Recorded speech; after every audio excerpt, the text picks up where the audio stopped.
Welcome back, everybody. This is Mark 172 of Geeks Chasing Squirrels Across the Multiverse.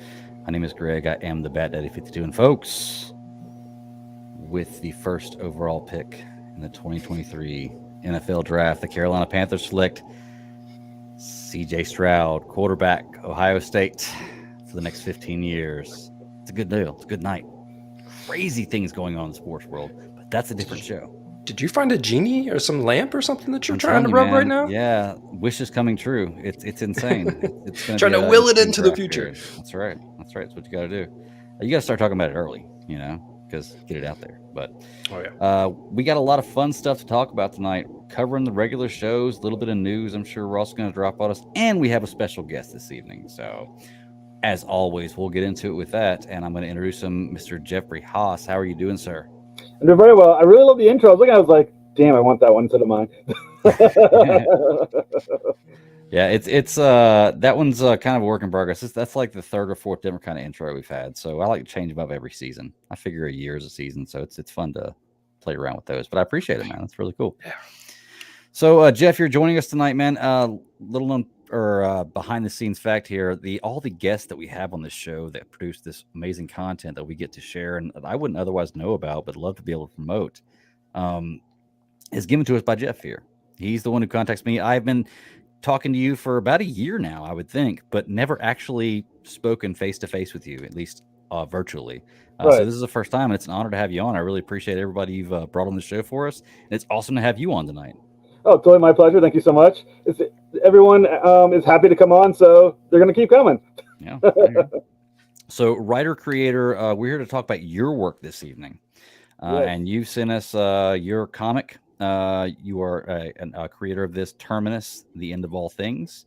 Yep. And you sent us a little bit of artwork here, so we're going to scroll through this artwork like we usually do and check out how beautiful it all is, and Okay. then discuss motivations and storylines and all kinds of different things me and Ross want to dive into with this. So I'm going to go ahead and present this, and then I guess let me get you started with how long have you been working on at least this project, or like been working or getting something into it, and is this your first piece of work? Okay. This project's been. God, I'm trying to remember when I started. I think a year and a half, maybe. I think Okay. it could be two, but I think it's a year and a half. Time kind of has all merged over the last 4 or 5 years, and I think it's been only two. So, but no, it's not my first. I've done Sanctus, which was a graphic novel through Arcana Publishing at the time. I think they still exist. Nightmare Patrol, Malik Running Devil through 123 Go Publishing, Santa Claus through 123 Go Publishing as well, and then a few shorts from different anthologies and things of that nature. Okay. So you've got a lot of stuff out there. It may sound like more than it is, but I got some stuff going on. I mean, for me, once it passes like 2 or 3, it's like, yeah, it's a lot of stuff. Okay, then I'll take out. Yes, it's a lot of stuff. And I think I'm at 12 published works now. Good deal. Good deal. I'm always amazed by the amount of time it takes people. All the creators that come on.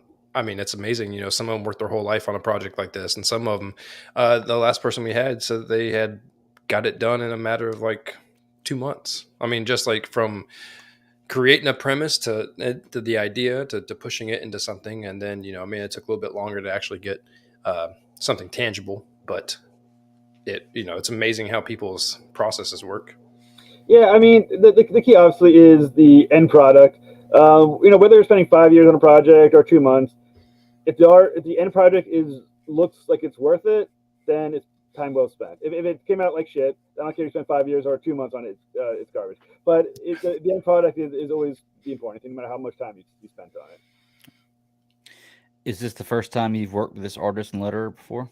Yeah, this is the very first book with Mr. Ship, Brad Ship. He is fantastic. I kind of just stumbled upon him, and and after kind of looking at his stuff, I was like, well, because this title, I really wasn't sure I was going to work on, because primarily financial issues. I was like, this is expensive, so I want to invest, while I'm working on some other stuff. But then I bumped into Brad, and I was like, his artwork is awesome, but I need something to get him to work on now. And I had Terminus in my head, and I was working. I had the script complete. I was like, I think he's the right one for this. So I messaged him and thinking he'd say, I don't have, you can't afford me. And he didn't. And I was like, all right, comic going. And it just kind of launched from there. That is pretty cool. I mean, I always wonder, like, within the groups, is there circles of people that like you prefer to work with, and like, do you keep in touch? How far the networking goes between artists and letterers and creators in this realm? But I imagine it probably branches out pretty wide. Yeah, I mean, it's not also like DC or Marvel where I can't sign an artist to an exclusive. You can't be like exclusive with Jeff. I mean, it'd be nice if I could afford to do that, but you can't. But I worked with great artists in my time. But Frankie Washington is fantastic. He does Cowboys and Cajuns, or Cajuns and Cowboys now with I think Matthew Blair. So he's been a little busy. JD, I think it's JD Wong did Santa Claus, and you get different artists, and different artists are good at different things. But for this project, Brad Shipp seemed to have been, I looked at his work. He was the perfect one to do this project. Yeah. So I wanted to ask you about the kind of black and white aesthetic you have here with this. Is that is there a version in color? Is that just the what we see here, or is that the way you've kind of drawn it up to be? The goal is, if we hit at $3,000, which is our stretch goal, is to move to color. Okay. But right now we're sticking with the gray tones. It has some little extra style points to it, which I do like. I think he did a great job with the gray tones involved. But I mean, I don't like the bullshit. Its color is more expensive. I mean, oh yeah. so it's just kind of how it goes. But if we make the $3,000, which is the stretch goal, we're at $1,200 is the goal. $3,000 is the first, probably, well, maybe first or second stretch goal. I haven't decided on stretch goals quite yet. This will hit color. Okay. I like the greatness of it. I mean, actually flipping through it, it did not strike me as something that was, I don't want to say unfinished, because I see a lot of work that, like you said, it's more expensive. So people's first introduction to rolling it out is always in black and white. And so reading this, like I was not feeling that right off the bat. And the tone, the shading, and everything else that he actually worked with made it really pop off. If it were just a couple colors, like gray, black, white. I mean, if The Walking Dead can do it, why the hell not, right? Yeah. That was going to actually be one of my next questions. Was I'm a huge sci-fi nerd. Love all the stories that the different variances that we get through all the culture. What were your influences, just like an idea wise? Maybe something. Where did you pull some of the things from? And like, I guess more along the lines of, what do you feel like this story, I don't want to say does for sci-fi, but what does it mean to you for the genre? All right, go ahead and white chocolate espresso. Thank you so much for saying it looks dope. I appreciate that. So this one, shout out to the chat box. Anyways, there's a few influences that can't hide. It's there. Star Trek. Mm-hmm. We might talk about Thraxis. When we explore his culture a little bit more and who he is, the Klingons are influenced. I mean, there's definitely a Klingon Thraxis influence going on right there, as far as a warrior race, and that's Thraxis right there. He's a race of warriors. They do have a belief system that's all about the great hunt that they go on, which is also part sport for them. So Star Trek is definitely there. When we get to the Lorelians with Salah, that's the end, probably on some level from Lord of the Rings, except for the hype, but they're there. I mean, there's definitely influence there. You see the guy, the cover Pius Godol, he's like a space pope. It's not. You can tell by my hat. Right. I mean, unfortunately, it's not the most complimentary interpretation of space popes, but it's there. I mean, the influence is obviously there. There's a few others that are definitely, when you read the comic book, you can kind of see where some of these guys come from. The Link, there's a lot of influence from the Link, a sort of Borgish, Skynet-ish thing to them. I'm not going to sit here and say everything is purely original. Every idea comes from something else. Everything's been inspired by something else, and I kind of melded them into this situation and seeing how they bounce off each other. And I kind of took what I loved about science fiction, what I love about Star Trek, and took it to, in my opinion, the ultimate conclusion. What happens when you go far into the future, when the universe is finally going to die? It's being torn apart. It's what we call the Great Rip. What causes the Great Rip? It's science fiction. Just enjoy it. But the universe is going to die, and it's going to die at some mathematical determined part of time that they have kind of figured out, more or less. And they're trying to escape our universe to see what exists outside our universe. What happens when this universe dies? What can be after it? And there's some questions of purpose, like what is existence if it can end and the universe just finally stops? What was the point of it all? And I kind of addressed that. And then there's an ending already determined, and it's something I think is new to sci-fi. That I don't think people have thought of something like this. So I think it's gonna be a real shocker. But we're gonna build to it, and you're gonna basically see these characters work together, not work together. Basically, the pitch I kind of have in my head, or if you want to understand the scope of it, the ship has about 250,000 people on it. Okay, these are the last 7 species in the universe that are sentient.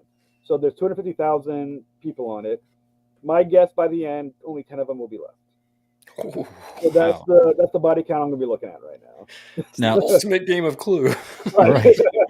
So that's 250,000 you said on here, and then there's also, is that including like the 7 scientists? Am I to understand? Is that 7 different species and scientists of different species? Yeah, there's 7 different species that add up to 250,000 different.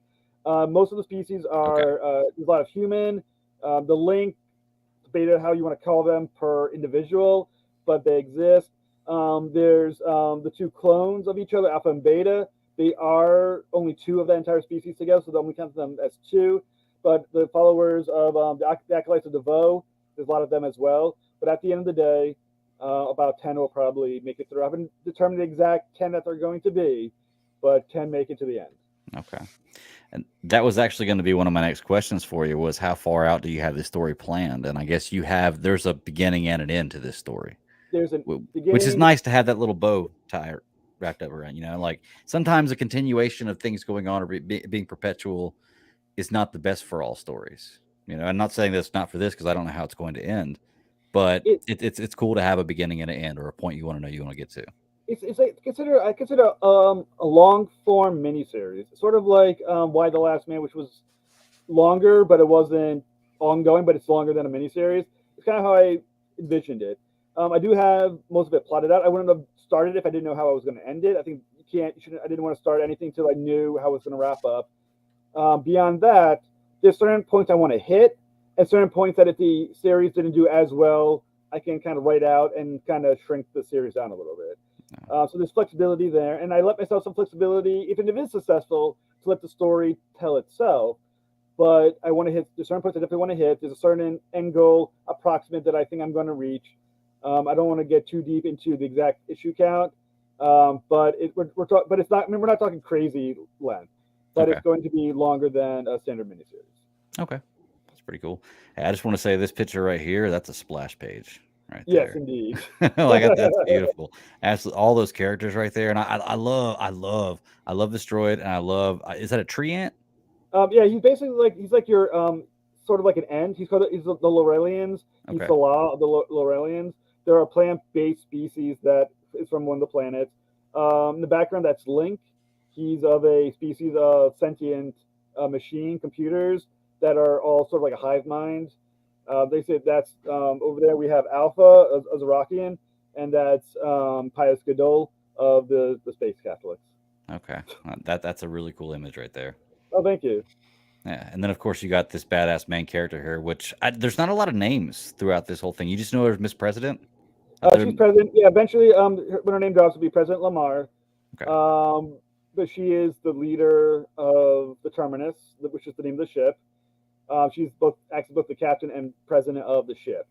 There's reasons for that, and as the story evolves, you're going to understand why she was chosen, and why she approaches it the way she does, and how she has to kind of step up from all that. And there's a lot of backstory to her as well that will get developed. Basically, the first couple of issues is sort of more of the introduction. You start hitting the backstories around issue 3. We kind of start exploring who these cultures are, the species, and everything else around each other. Okay. Yeah, it's a very interesting story. It's I guess let me go through my questions here, make sure I've gotten everything. Oh yeah. So, of all the characters that you have on here, and I know it's kind of hard because it's like picking children. Like, who is your favorite character? It's not that hard. Okay. I will say Thraxis has become the character I've enjoyed writing the most. Okay. There's something about a lot of these characters, including Thraxis, kind of wrote themselves. You know what I'm saying? Like, so they became their own. They brought life to themselves almost. As far as I'm writing them, they sort of kind of followed their own direction. And Thraxis became the most fun character I've written in a while. He's there's humor with him. He's badass. Definitely takes no shit from anybody. And he plays off President Lamar really well, which is what I really like their dynamics with each other. So I'll say Thraxis is probably my favorite. President Lamar is a fun one. And then when we get deeper into the first issue, which is not in the PDF here, but we get deeper into it, we get a few other new characters as well that became a lot of fun to write. Okay. And eventually too. It's a really good, Ross. Sorry. No, I was just laughing at the whole little bit. I love those types of characters because you get the war for the Drax, or the like killing is my goal, or like I do everything strong armed, or like my sense of humor is very small, but at the same time, like I will kill you, I will end your life. And so I know those characters have to be fun just to bring to any medium. And the thing that is more fun about him as well, and about all these characters, is that he's very definite about his philosophy in life and his belief system, and he will happily. There's a scene where he almost looks. I think you showed the picture where he's about to. Looks like he's going to chop the space pope in the head with the axe. He's not kidding. You know what I'm saying? Like, he does believe that that's perfectly acceptable within a certain principle, which is, once again, is very Darwinian, and he believes his species is the most likely to survive. They're both built for survival. Anyone who gets in the way, like Pius Godot, is expendable because he's not going to survive anyway. So what's the difference between doing it now and doing it later? The first only issue is obviously doing it now gets you into some trouble with the other President Lamar and and the rest of the ship. But it's not like he feels bad about if it had to happen. Yeah. Yeah. All right. It makes sense. Just let it happen.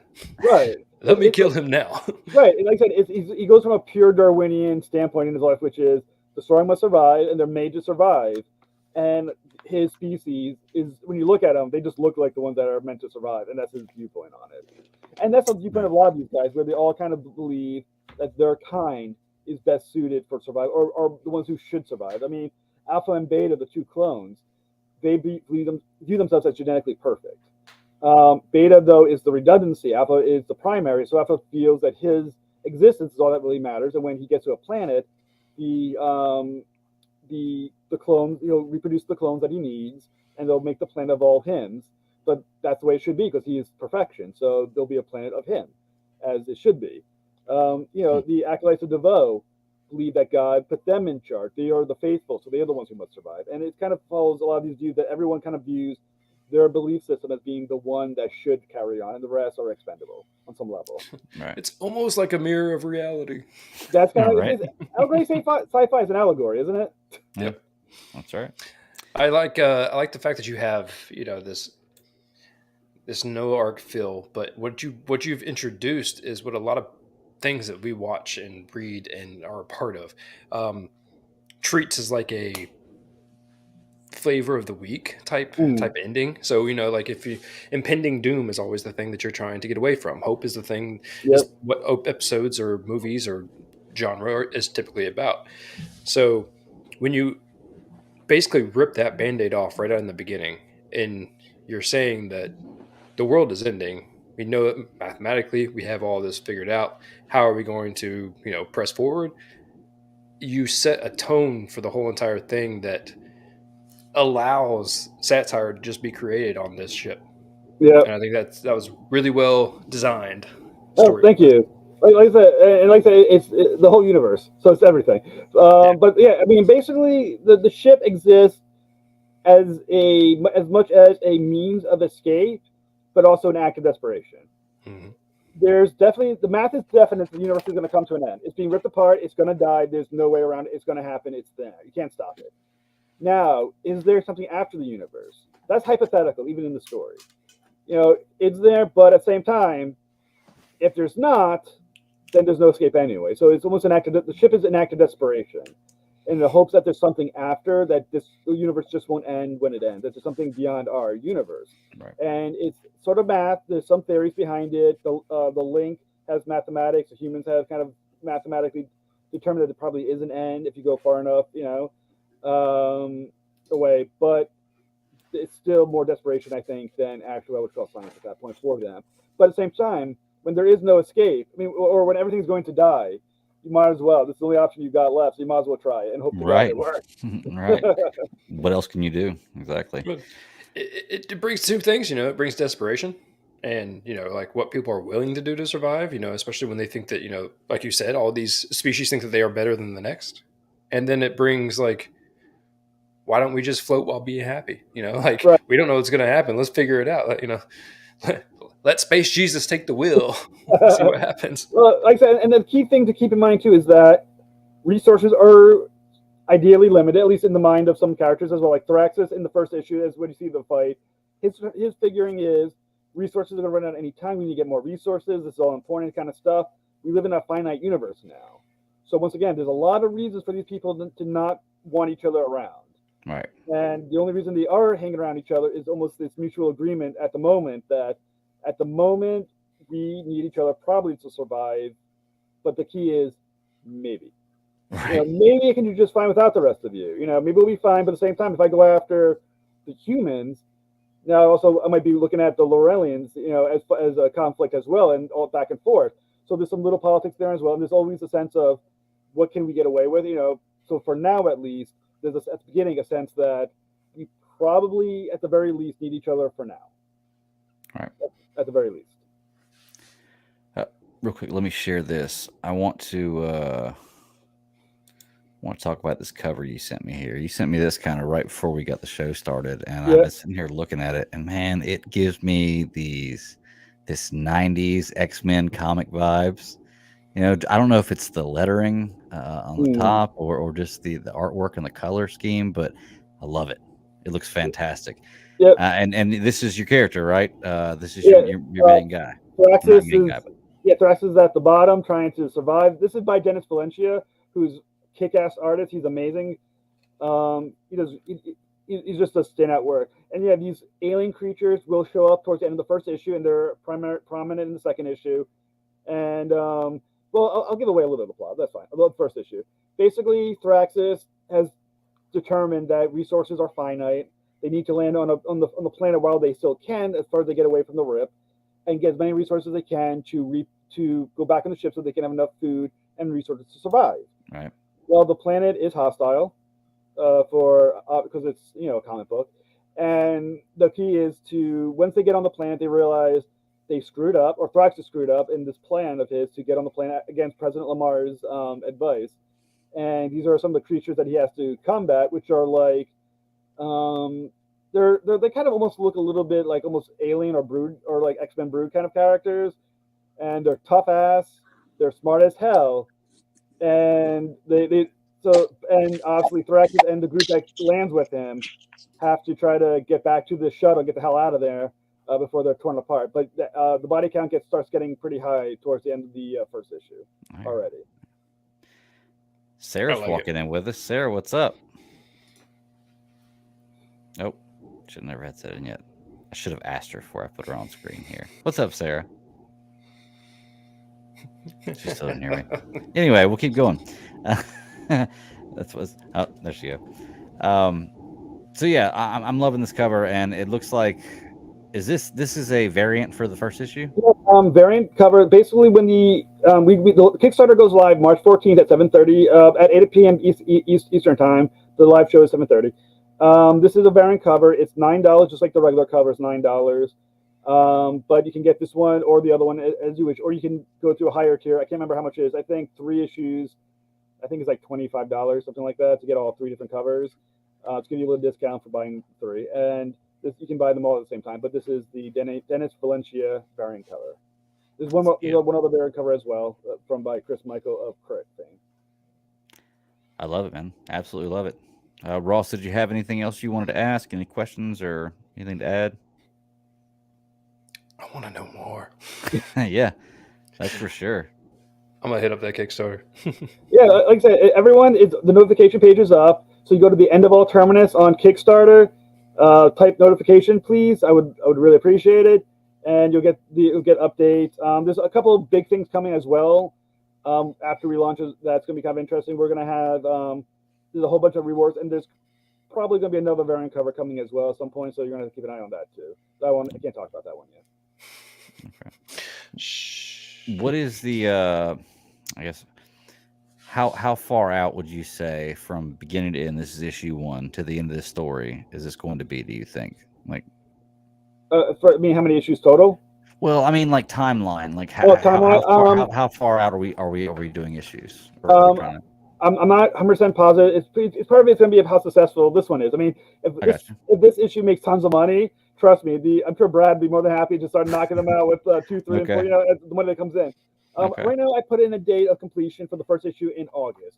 That's just assumption is that Brad works full time, a regular job, so it gives him time to for this to complete, and then him to finish up the issues. Right now, there's 9 interior pages complete, and there'll be 24 total. So I put in for August. It'd be nice if we get it done quicker, but at the same time, I'd rather have Brad take the time to get it done, because like I said, he has a full time job, than try to rush this just to get it out and have it look like crap. So I want him to take the time, make it look as best as humanly possible. And hopefully, if we made enough money on this one, I'd like to see him jump right into issue 2 right when this is over. Just keep on rolling. Most of the money in this Kickstarter is going to him, not only as for paying for the pages, but once we break the goal, a lot of the money is going to go to him for a tip as a thank you for doing what he did for me. Always a good idea. Take care of your people. Appreciate your people. Yeah, for sure. And hey, folks, y'all here, get in, like donate. Let's push past that goal right here, because I want to hear more of this story. And I guess the more money it makes, the faster it's going to come out, and the easier it is for it to come out. And that sounds pretty well. I don't want to commit and say make y'all commit and say faster to come out, but the better chances that you get more stories sooner. So I like that. But if you made enough that it pays for the first and the second issue all in this one campaign, you know what? We're gonna run right into the second issue. That'd be perfect. There you go. But, but yeah. So for anyone who's listening, on March 14th at 7:30 on my Instagram account, Vector_Comics, we're gonna do a live show leading into the launch at 8 o'clock on the 14th Eastern time. This is all Eastern time. We're gonna have guests from the chat room coming on. You can promote your own stuff for usually 3 to 5 minutes. Tuck your stuff up as part of the celebration. And 8 o'clock we're gonna launch. It'll be good for 30 days. But yeah, so Vector_Comics, get on the live show. There's gonna be also a early bird special for the comic book as well for the regular cover. $7 is the early bird special for a hard copy issue of End of All Terminus. Not good if I'm muted. Sounds awesome. Like I said, give me all that information that I can put in the show notes for this show. So if you are checking this out on YouTube or whatever podcatcher your choice, once it's out there, just go to the show notes and you can follow all the links to get to all this work and donate and give some money. Let's see this thing grow, because it's a fantastic first issue, or at least the first stuff I've seen from it, and I want to know more. Thank you.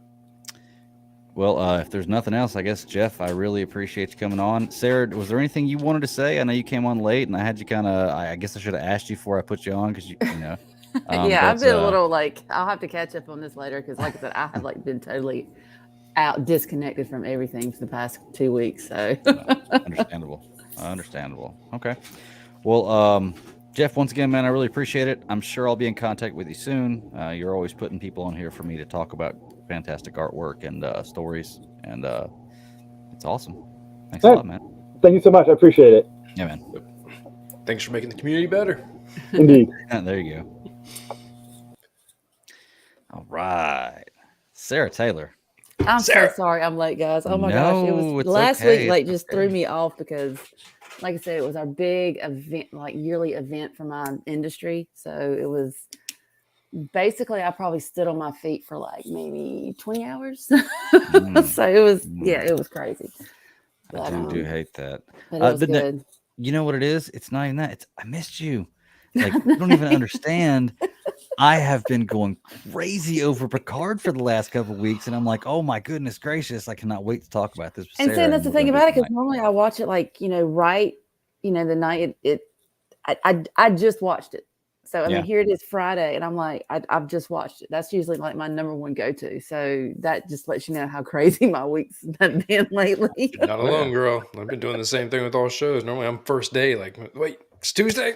It's Wednesday. I know, right? And it's like, I'm trying to keep up with everything. That's why I was like sending you guys, the thing in the chat. I was like, okay, are we hitting like this, and this? Because I'm like, oh my gosh. Because you remember it was like a few weeks ago, we're like, okay, we have like one or two shows. Now it's like, oh, it's always like that. There's always stuff to come out. It's crazy. It's absolutely crazy. Okay, well, before we get into shows, do y'all want to talk about new stuff we've been watching? Let's do stuff we've been watching. Like, have y'all watched anything else this week other than the stuff that we're covering right now? I mean, a couple other shows, but nothing that's like genre related. F1's back, so I'm back in racing. I actually almost started watching F1. There's some kind of special on Netflix, and I was like, I'm gonna watch that, and I'm gonna get into Drive to F1. Survive, man. Yeah, the new season came out. Yeah, I haven't even watched the new season. Haven't even got that far. I did watch the golf one though, the golf documentary. That was pretty cool. Wait, yeah, I like golf. So there's nothing wrong with golf.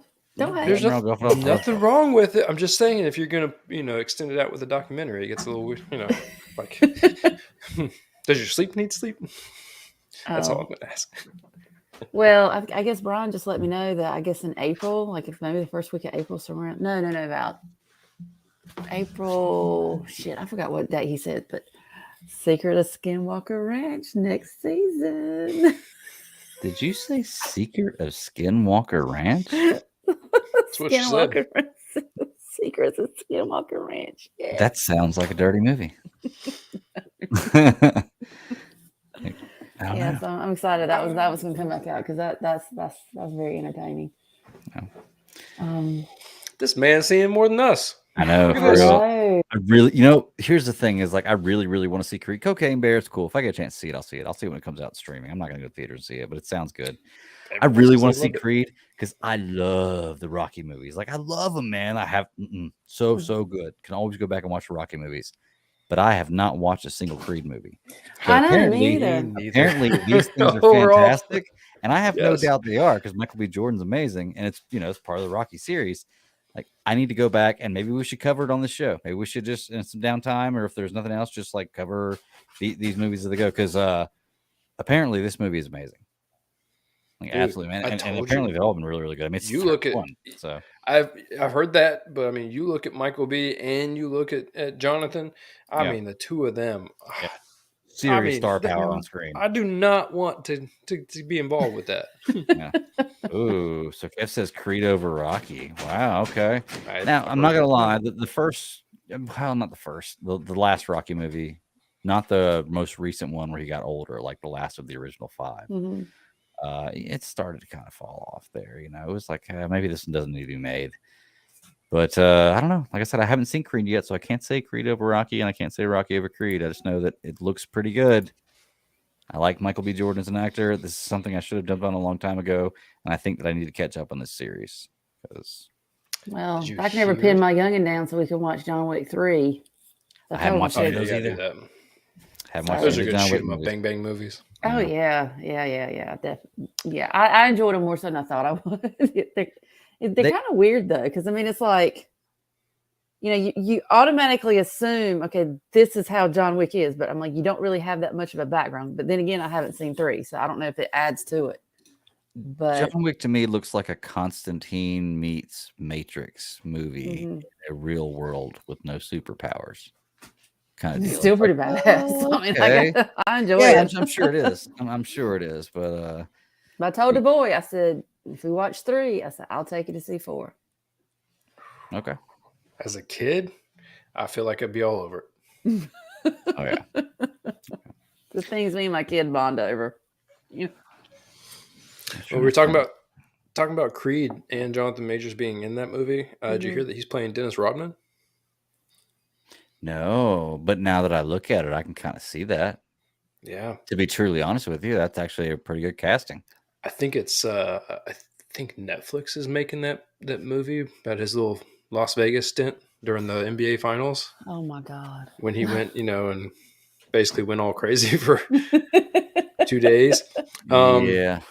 So they're gonna make a little movie about that. I'm imagining it's gonna be, I don't know, in my mind, I've got what's that video game movie where everything's like first person shooter, the guy from District 9 is in it. I know what you're talking about, but I don't know the name of it. Yeah, it's escaped me, but it's almost like it's going to be that, and I can't think of any movie names, but the Jason Statham one where his heart's going crazy. A whole entire thing's just going to be fast paced. Like I feel like that's what it's going to be like with a little bit of Hangover in it. Okay. Could be fun. Netflix is killing it with these documentaries of famous people or like just individuals and just doing either a documentary or doing a dramatization based on a true story. So it seems to be the thing, it's Netflix isn't the only one doing it because it's definitely bringing people to the streaming scene. I mean, it just makes you wonder about how true some of this stuff is. I mean, and I you can't, like I said, if it's a dramatization based on a true story, then you know that a lot of it's probably the really good stuff is probably, made up. But that's what people want. Yeah, that's what people want. Yeah. They want to remember things they want to remember good stories rather than sometimes the truth, I guess. But I mean, there's nothing saying that it's not the truth. It just makes you wonder. You know what I mean? Like I think that's the fun part about it. You're like, is what's the true part and what's the embellished part? And, because then people get on their phones and they start going down deep diving and trying to figure it out. Now that I think about it, to be truly honest with you, the Weird Al Yankovic movie, I don't know if y'all watched that yet or not, but that movie like really pushes hard on that, where it's like some of this is true, some of this is not, and it's up to you to decide what it is. And it's fun sitting there trying to think about how much of this is really true and how much of it isn't of the story going on, because I don't know. And I guess in that movie, it was really fun, but I knew going into it that it was like, this is what I'm looking for. Is this real or is this not real? Or is this fake? But I don't know. Well, Panther Pickle says he's here. So I guess the C3 free-for-all must have let out. I know they went on early tonight because Carolina made a huge trade tonight, trading for the number 1 pick overall. We control the draft. Oh, it's going to be so amazing. That's a whole different show, though, I'm telling you. So, Pickle, you got here, man. We're just talking about stuff we've been watching and getting in the news. We haven't got any shows yet, so we're going to get into those in a few minutes. But is there anything else you guys been watching? I know Ashley watched this movie that was... It wasn't like a rom-com, and it wasn't like I guess it was more of a drama, but it was one of those movies that was dubbed. It was filmed in a different language and it was dubbed in English, and usually that's kind of irritating to watch, but this one was dubbed so perfectly, like the mannerisms and the timing of the mouth movements was almost perfect, that if you didn't focus on their face when they were talking, everything worked out great. Can't remember it was a drama. It was a movie that I would not turn on unless she had it. What was it on? It was on Netflix. It was Love at First Kiss, I think was the name of the movie. Yeah. which was, like I said, something I wouldn't turn on, but it wasn't half bad, to be truly honest with you. It really wasn't. Like it was a good little drama. I didn't like the way it ended. I was like, that's kind of fell flat at the end, but it's not really my kind of genre. Beyond that, I can't really think of much I've been watching, other than I've been watching a lot of basketball lately. It has been coming up for NBA. Yeah, unsuccessful ACC week. It was a bad night last night for Carolina fans, but it happens. No. Things you can watch that you look forward to. You know what you can possibly go see is Return of the King's coming back to theaters. I read that last week and forgot to mention it, but really, as a Lord of the Rings fan, you may want to look. Best Lord of the Rings movie is coming back to theaters. I might go see it. Let's go do it. Let's do it. Go see it. I'm down. Gotta find time to see the other movies that I haven't even watched yet. Yeah, I know. You know what's funny is like now that and Jedi is coming back to theaters, and it's like I would rather go see those in theaters than a lot of new movies that are coming out. To be well, you know what's coming out next week? What's that? Shazam, and I'm pretty sure I'm going to go see 65 instead.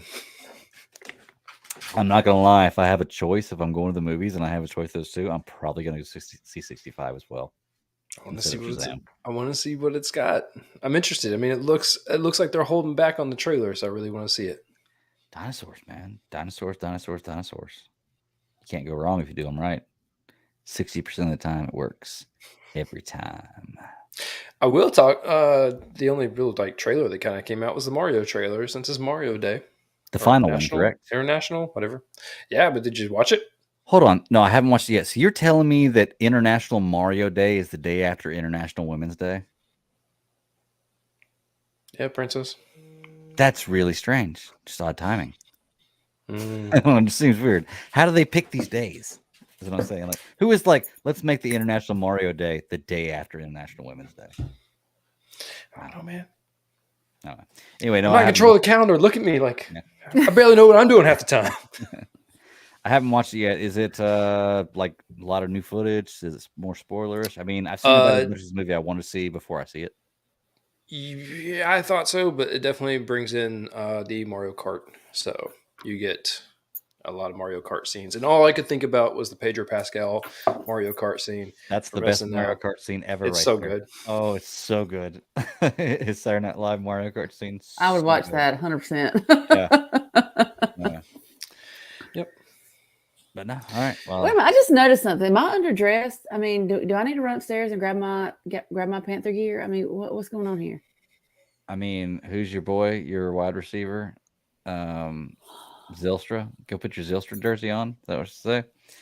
Ow! It's Friday night. What are you doing with Burns? Calm down. No, that still hurts, right? That still hurts. Zylstra was still on the team at the beginning of the year at the FanFest, and he was an awesome dude. He got re-signed in like March, and then next thing you know, he's like, I'm like, what the hell? Hey, you know what? He was at the FanFest, and he was walking away, and there was a kid behind us, and it was his birthday that day. And I yelled for him. I was like, "Hey, man, it's his birthday!" And he came back ran all the way back, and signed this kid's hat or shirt or something. I can't remember. Gave him an autograph. It was awesome, and I was like, "Well, that's cool." Cool guy. And then we let him go. And then he was tearing it up for another team, right? Yeah, that was his brother. Oh, that was his brother. That's right. Yeah, because now they're on the lines, both of them. Okay. Well, anyway. Fucking rule. Hey, that is the name that should not be spoken anymore in Carolina. Yeah, okay. Without some explicative in front of it. There you go. You've got that kind of cuss word. Usually got to be the F word. So. All right. Well, that podcast is still on. You need to go back over to that one. Podcast is still going. Look. If the Friday free for all is still going, that means they're going on about 3 hours now because they started early. I put it on for a few minutes. You guys were talking. I was working out. And I'm like, no, I can't do this the whole entire time. Like, no way I can listen to this for that many hours. But man, I mean, I know everyone's got their theories and everything else. I was like, I read it. I'm going to wait for it. I love opinions, but I don't know about that many hours of it. There you go. Now you fit in. This, just so you know, is still a Panthers podcast. We are. All right. Feel better now. There you go. It does feel better now. You're right. I got a little warmer in here. I don't know why. Crazy. But. All right. Do we have any news, Ross? A little bit. Wait. Before.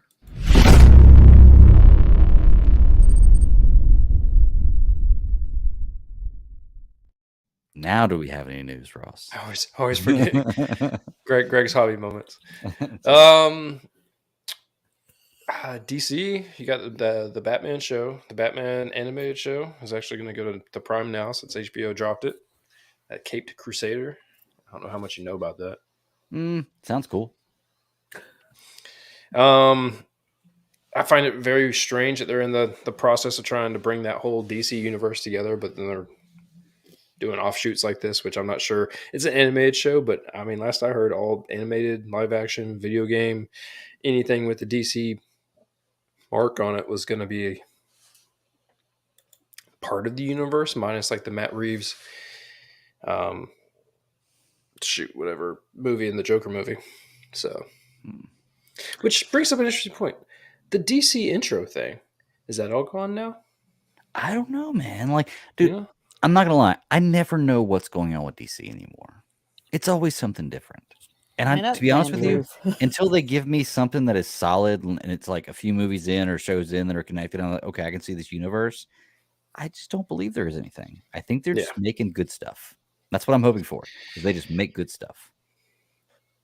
Well, White Chocolate Espresso says here, what about a Star Wars movie news? Is there Star Wars movie news? I didn't hear any Star Wars movie news. Yeah, they shelved the Patty Jenkins and Kevin Feige movies. They're officially put on the way back burner, even though Patty Jenkins came out and said that, it was still in production because it was not shelved.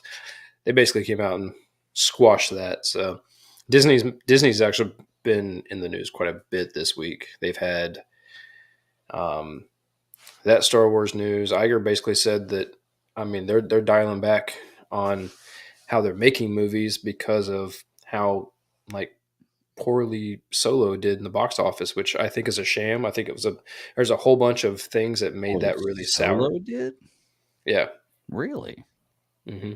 So that was one of their, lesser fine moments as far as a movie company goes, releasing something, but they blew it up with marketing. They blew it up with that. They lost so much money because of bad calls that they made. The movie itself was a good watch. The problem is I think they were jumping around a whole lot too fast, too much. So with, like we discussed many times, they did Force Awakens, Rogue One. They come out with Last Jedi. They come out with Solo. They're dancing around this timeline like crazy. You can do that some places, but I don't know about in the box office, especially not as fast as they did. So, and maybe that's what it is. Maybe it's the jumping around timeline. I was gonna say, because I've seen way worse movies than Solo. Like I've seen worse movies in the MCU than Solo. I mean, it wasn't that bad. It was a decent movie, but I can give that it wasn't a home run. But then again, were any of the last three, Skywalker saga movies a home run? I mean, honestly, I've enjoyed the streaming more so than I have really the movies. Honestly, I have too. But when we get into talking to Mando in a while, that's a topic that I want to hit. So we'll get into that. I think Disney's doing a major consolidation. The whole reason why they brought Iger back was to get the reins of the machine back under control. They have this whole back and forth with Hulu and Comcast and Universal lately, whether or not they're going to buy the rest of the shares of Hulu to own it completely. And then they have discussed trying to sell it to Universal and swapping for the rights of Hulk and Namor. And I mean, like, there's a whole bunch of stuff that's been going on in that department. They have Avatar 2, which I think is more James Cameron than it is Disney, isn't going to come straight to Disney Plus like all the other Disney Plus movies. Like, he's going to make you buy it if you want to watch it before it actually serves its typical time. He's got to make his money, of course. Yeah. Golly. Yeah, I guess. Oh, what is it called? The Galactic Star Cruiser is, that the whole hotel experience is going down to like only 2 shows or something like that per week, like two-nighters, rather than doing it either 3 or the full week, whatever the case may be. Wow. So I wonder if that's because were people not buying the full weeks? The price was insane. The fact that it's outrageous. Yeah. Oh, I'm sure it's absolutely insane. There's no way I could ever afford to do something like that. Speaking, actually, there's a cruise that I heard that's a 3-year cruise for $30,000 a year, all inclusive, 165 stops and or 187 stops in like 65 countries. It's crazy. It's like around the world in 180 days. Spoon? Could you? But think about it though. Could you live for $30,000 a year otherwise? Like, I mean, if you broke it down, and you had nothing else to do. That'd be a great idea, wouldn't it? The problem is you have to have like a $10,000 deposit, and if you leave, like you can leave And middle sell cruise, your like if you're house. like a year and a half in, and you don't want to be on it anymore, you can leave, but it's non-refundable. Just sit there curled up. I want to go home. I don't want to do this anymore. I'm tired of boats. But could you imagine doing something like that? Now, see, I want a Star Wars experience like that. Mm. I guess that's more like a Star That Trek would be mission, truly right? immersible until you get stabbed with a fake lightsaber and die. No, it'd have to be a real lightsaber, buddy. I'm not going out with a fake lightsaber. I'll tell you that Well, right now. Yeah, I gotta imagine though that they had to probably cut it down because of the prices. I mean, look at the time we're at in our economy, and people just can't afford to go pay for this kind of stuff, even though they can give people at the Oscars, grab bags that have $126,000 for the stuff in them. Let's give those to celebrities because they need it. So, but yeah, we can't. I don't know. I guess I'm only speaking from my point of view. I suppose I can't afford to go do that. I know a lot of people that can. So maybe that's why they dropped it. maybe. Dial it back. Yeah. Okay. Yeah. Tighten up that belt. Let's see. MCU, you got Bernthal is coming back as Punisher. Cool. We are getting Punisher in the Daredevil accept series. Yeah. You're getting Ritter's coming back as Jessica Jones. I think she was cast for like 6 episodes or something like that. Yeah, I mean I don't know if you heard, Sarah, that Discovery's done after this next season. That was something I was talking about last week. So you not only lose Picard and you lose Discovery also, but No, I hadn't heard that. Thanks for ruining my night. Appreciate it. Love you. Hey, the Panthers had the #1 draft pick. oh, Make you feel better. he gets to play nice guy. I get to play backup. I still don't know how I feel about that though, but Mm. anyways. So is Star Trek going through like a regime change kind of type deal? No, we talked about it a little bit last week. I think that Discovery fell between the reimagination of what they're going to do with Star Trek and where the roadmap is now. And I think Discovery just kind of didn't make the cut. So Okay. Too far in the future. I mean, it's a good show. I just don't think that it had enough connective, I don't want to say tissue, but like roots in like what people truly love about Star Trek. You look at Strange New Worlds brings back that whole entire like original OG. Well, it Star brings Trek that back feel. that episodic feel where it's like, you're kind of jumping. It's not like one continuous story. And that was And kind of like then- what was so fun about it. Picard is nothing but Nostalgia. yeah, just playing the game with the best hand ever. So I'm not even a huge Star Trek fan, and I'm loving this. Is just Picard's amazing. We will talk about that. Sorry, we're going to. you can go. I was gonna say, you can pick a do show. you have any more news? Because if not, then we'll just hop right into some television shows.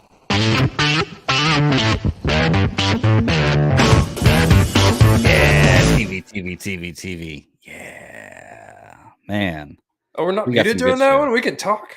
Well, I can unmute. You What can is unmute with these intros? I'm glad you like surprising me.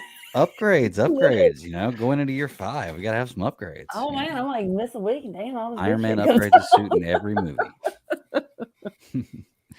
So yeah, let's talk some TV.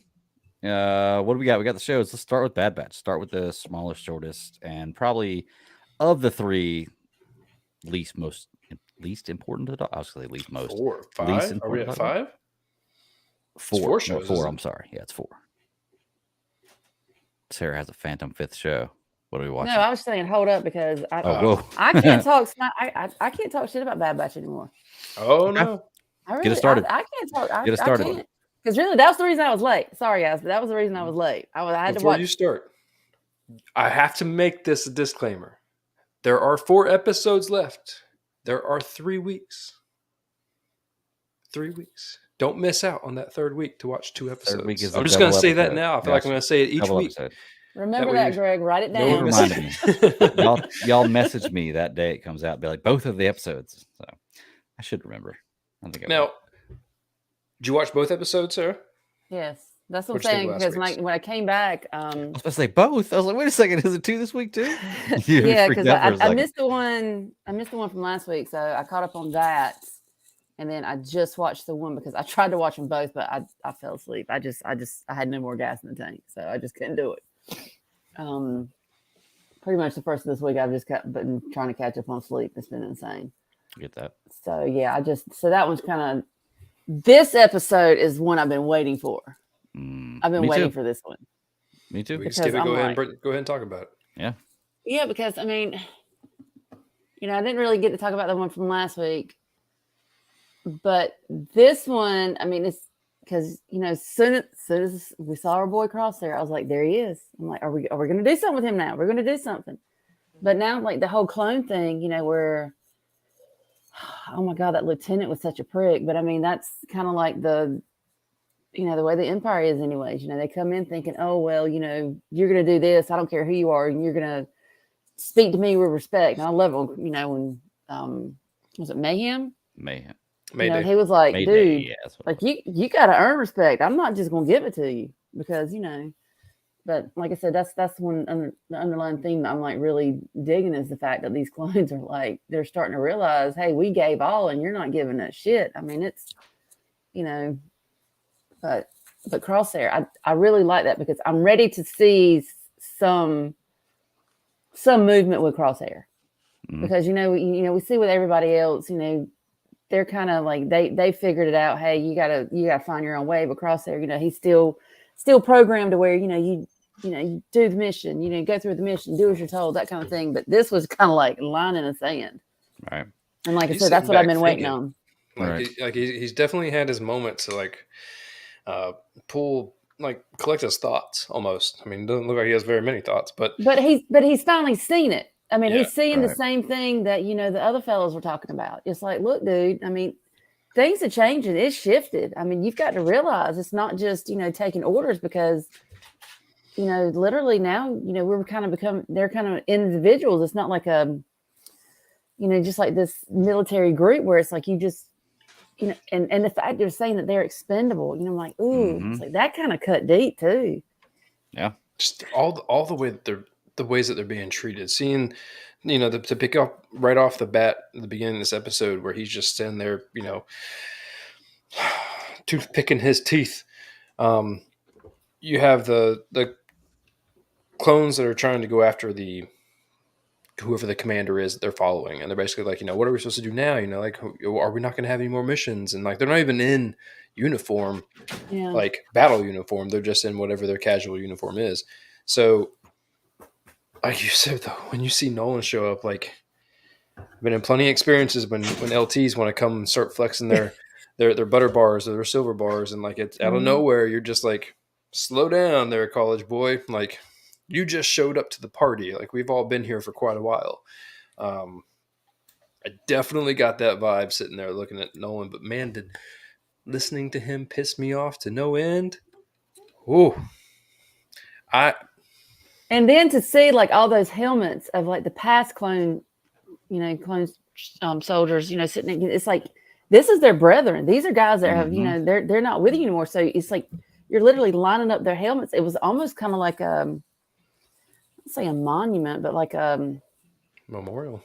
Yeah, exactly. And I'm just like, damn, dude, that's got to cut deep because they're brothers. Well, we talked about before how they haven't had an episode Crosshair in it except for the first episode of this season. So where he's kind of in the background, and then we're kind of wondering what's going on with him. But they did kind of plant that seed in the first episode with him, where it's like, well, maybe you kind of see what's going on here. And for the first time, I guess it's kind of like if you're removed from something you're norm in the life, and you finally come back to it, and you've seen that, holy shit, like. This is, I feel like he's about to make that turn again. Remember, I told you I felt like he was going to come back and be the guy at the end that saves the day. And I feel like this is the moment where you see him start to make that turn because he realizes that they don't give a shit about me. They don't give a damn about me. I am just here. And if something happens to me, no problem. And I love that he pulled the trigger at the end. So fantastic that he pulled the trigger. You just see it. Like I didn't didn't know if he was going to do it, and I was like, let's hope and see. But he finally pulled that trigger, and you don't usually see that in Star Wars, especially in animation. Mm-hmm. And it was very fitting for the moment. Oh, Well, absolutely. and it was tasteful because he didn't shoot him in the back. Good point. He made him turn around and he shot him, you can say face to face, but they were looking at each other. He wasn't going to shoot him in the back, but there's a bunch in this episode that was really cool. Mayday was, it was really cool seeing a different take on like a stranded clone. The planet, I think it was Barton something. Definitely seemed like, a very Hoth-esque. Oh, the ship they flew in on looked like a shuttle Tidarian, and I was like sitting there thinking, like, it's a shuttle Tridarian. Like, it really sucks because it's trying to be a Tidarian, but like it's just really not as cool. They all show up. Nolan's an ass right off the bat to everybody, and like you said, that scene with Mayday and Nolan definitely set the tone. But man, Crosshair, he turned such a coin. Like just a flip of the coin the moment that Nolan entered the scene. Yeah, it's the respect thing Mm-hmm. that Mayday was talking about. Like it's this guy has absolutely no right to tell me, like, do you know who I am? Type deal. Like, do you realize who you're talking to? Type deal. And there's nothing I can do about it because of a stupid rank. And I get it. I get a ranking system. I get people being in charge, this and that. But I'm telling you, and this is from the military point of view as well, the people with boots on the ground always have a better perspective of what to do in that situation than a guy who's, hasn't ever been. And they even asked him in this episode, he was like, how many, missions have you command or led? And he just didn't answer. He's like, that's what I thought. And I walked away. And that's exactly right. You can tell this guy was fresh as hell. That's why they put him on uniform duty. Like, yeah, for real. And that's the funniest thing about it too. And what a slap in the face. Mm-hmm. What a slap in the face to find out this cargo that you're covering or guarding with your lives, that your friends have lost their lives defending, it's just uniforms that you need and can't use. Yeah. Yep. Like it's insane. He shoots at the end, and then next thing you know, like, he passes out after Mayday clearly died on the tarmac. It was interesting when he woke up. Mm-hmm. You have a scene where he's now laying on a bed, and he's got a nurse there that's basically nursing his ass back to life, trying to say, like, the doctor will come and talk to you, like, once you're ready for him. And so, well, number one, all I could think about was there's so many pop culture moments in all the stuff we watched this week that hit me. I Want to Be Sedated was playing in my head as he's sitting there getting like shot up, but it led me to truly think where they're going to go in these last 4 episodes. And at the end of last episode, we had the Prime Minister telling the Doctor about Omega. And so it could go many different ways. I think Crosshair could either be there if they capture Omega and then be the one that helps save her. It could go in him being used to talk to her, to try to, have a conversation with her, relate, whatever the case may be. Or it could be them forcing him to go get her. So there's a lot of different directions they could go with this, but it is interesting that they have him in a planet, theoretically, since we don't know exactly where he could fall into any of these roles. Mute. I think it'll go, or at least maybe I want it to, where I want to see Hunter and Crosshair like have it out, like fight it out to the end, and to the point where Crosshair's just about to kill Hunter. And then there's that realization moment, or something happens with the Empire where he realizes something's wrong and changes his mind. And well, they kind of have like a little moment like that this episode, because he's just like, "Yo, dude, it's like you could have saved this guy." Well, and that's just like, you're expendable. And he's like, he's expendable, and you are as well. So I'm like, that seed is planted. It's been planted. I think it was planted before, but now I think it's getting a little watered, and maybe we're starting to see some sprouts. Yeah, well, we're definitely seeing the clone trooper era dissolving quickly, Right? very, very quickly, and they're not hiding anything about it either. They're just, What was you guys what was are the done. phrase?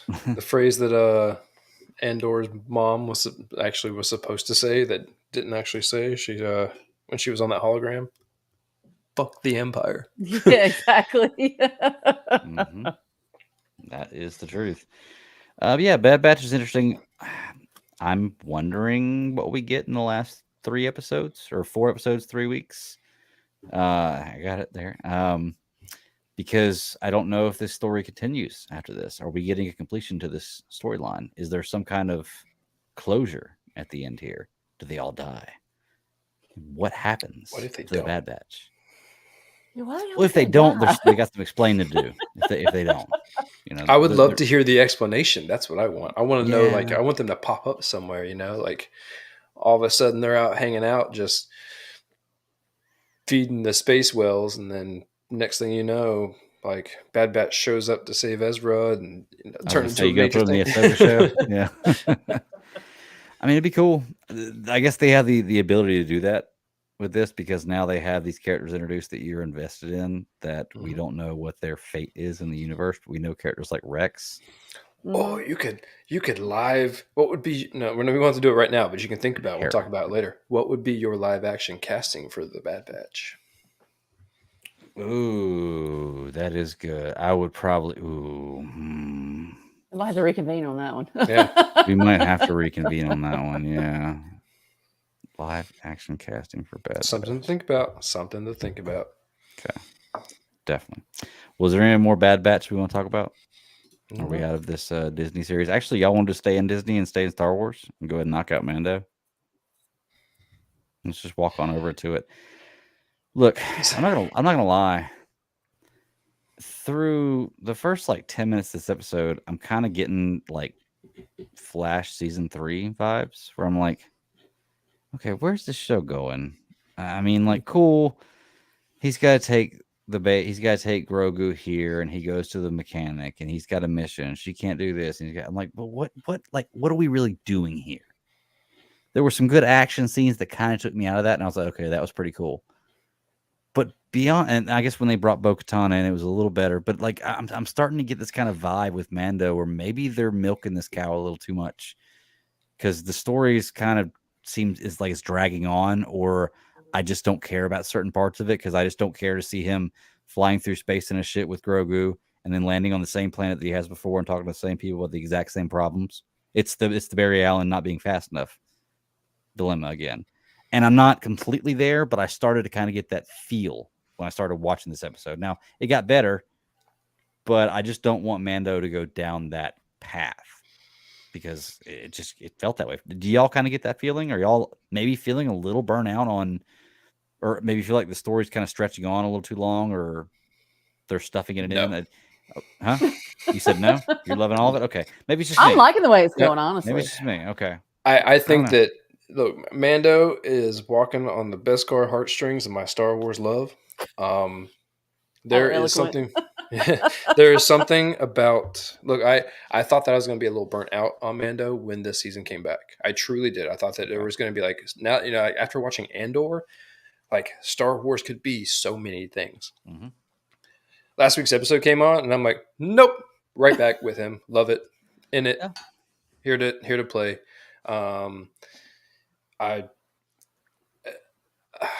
Sarah, did you watch them back to back?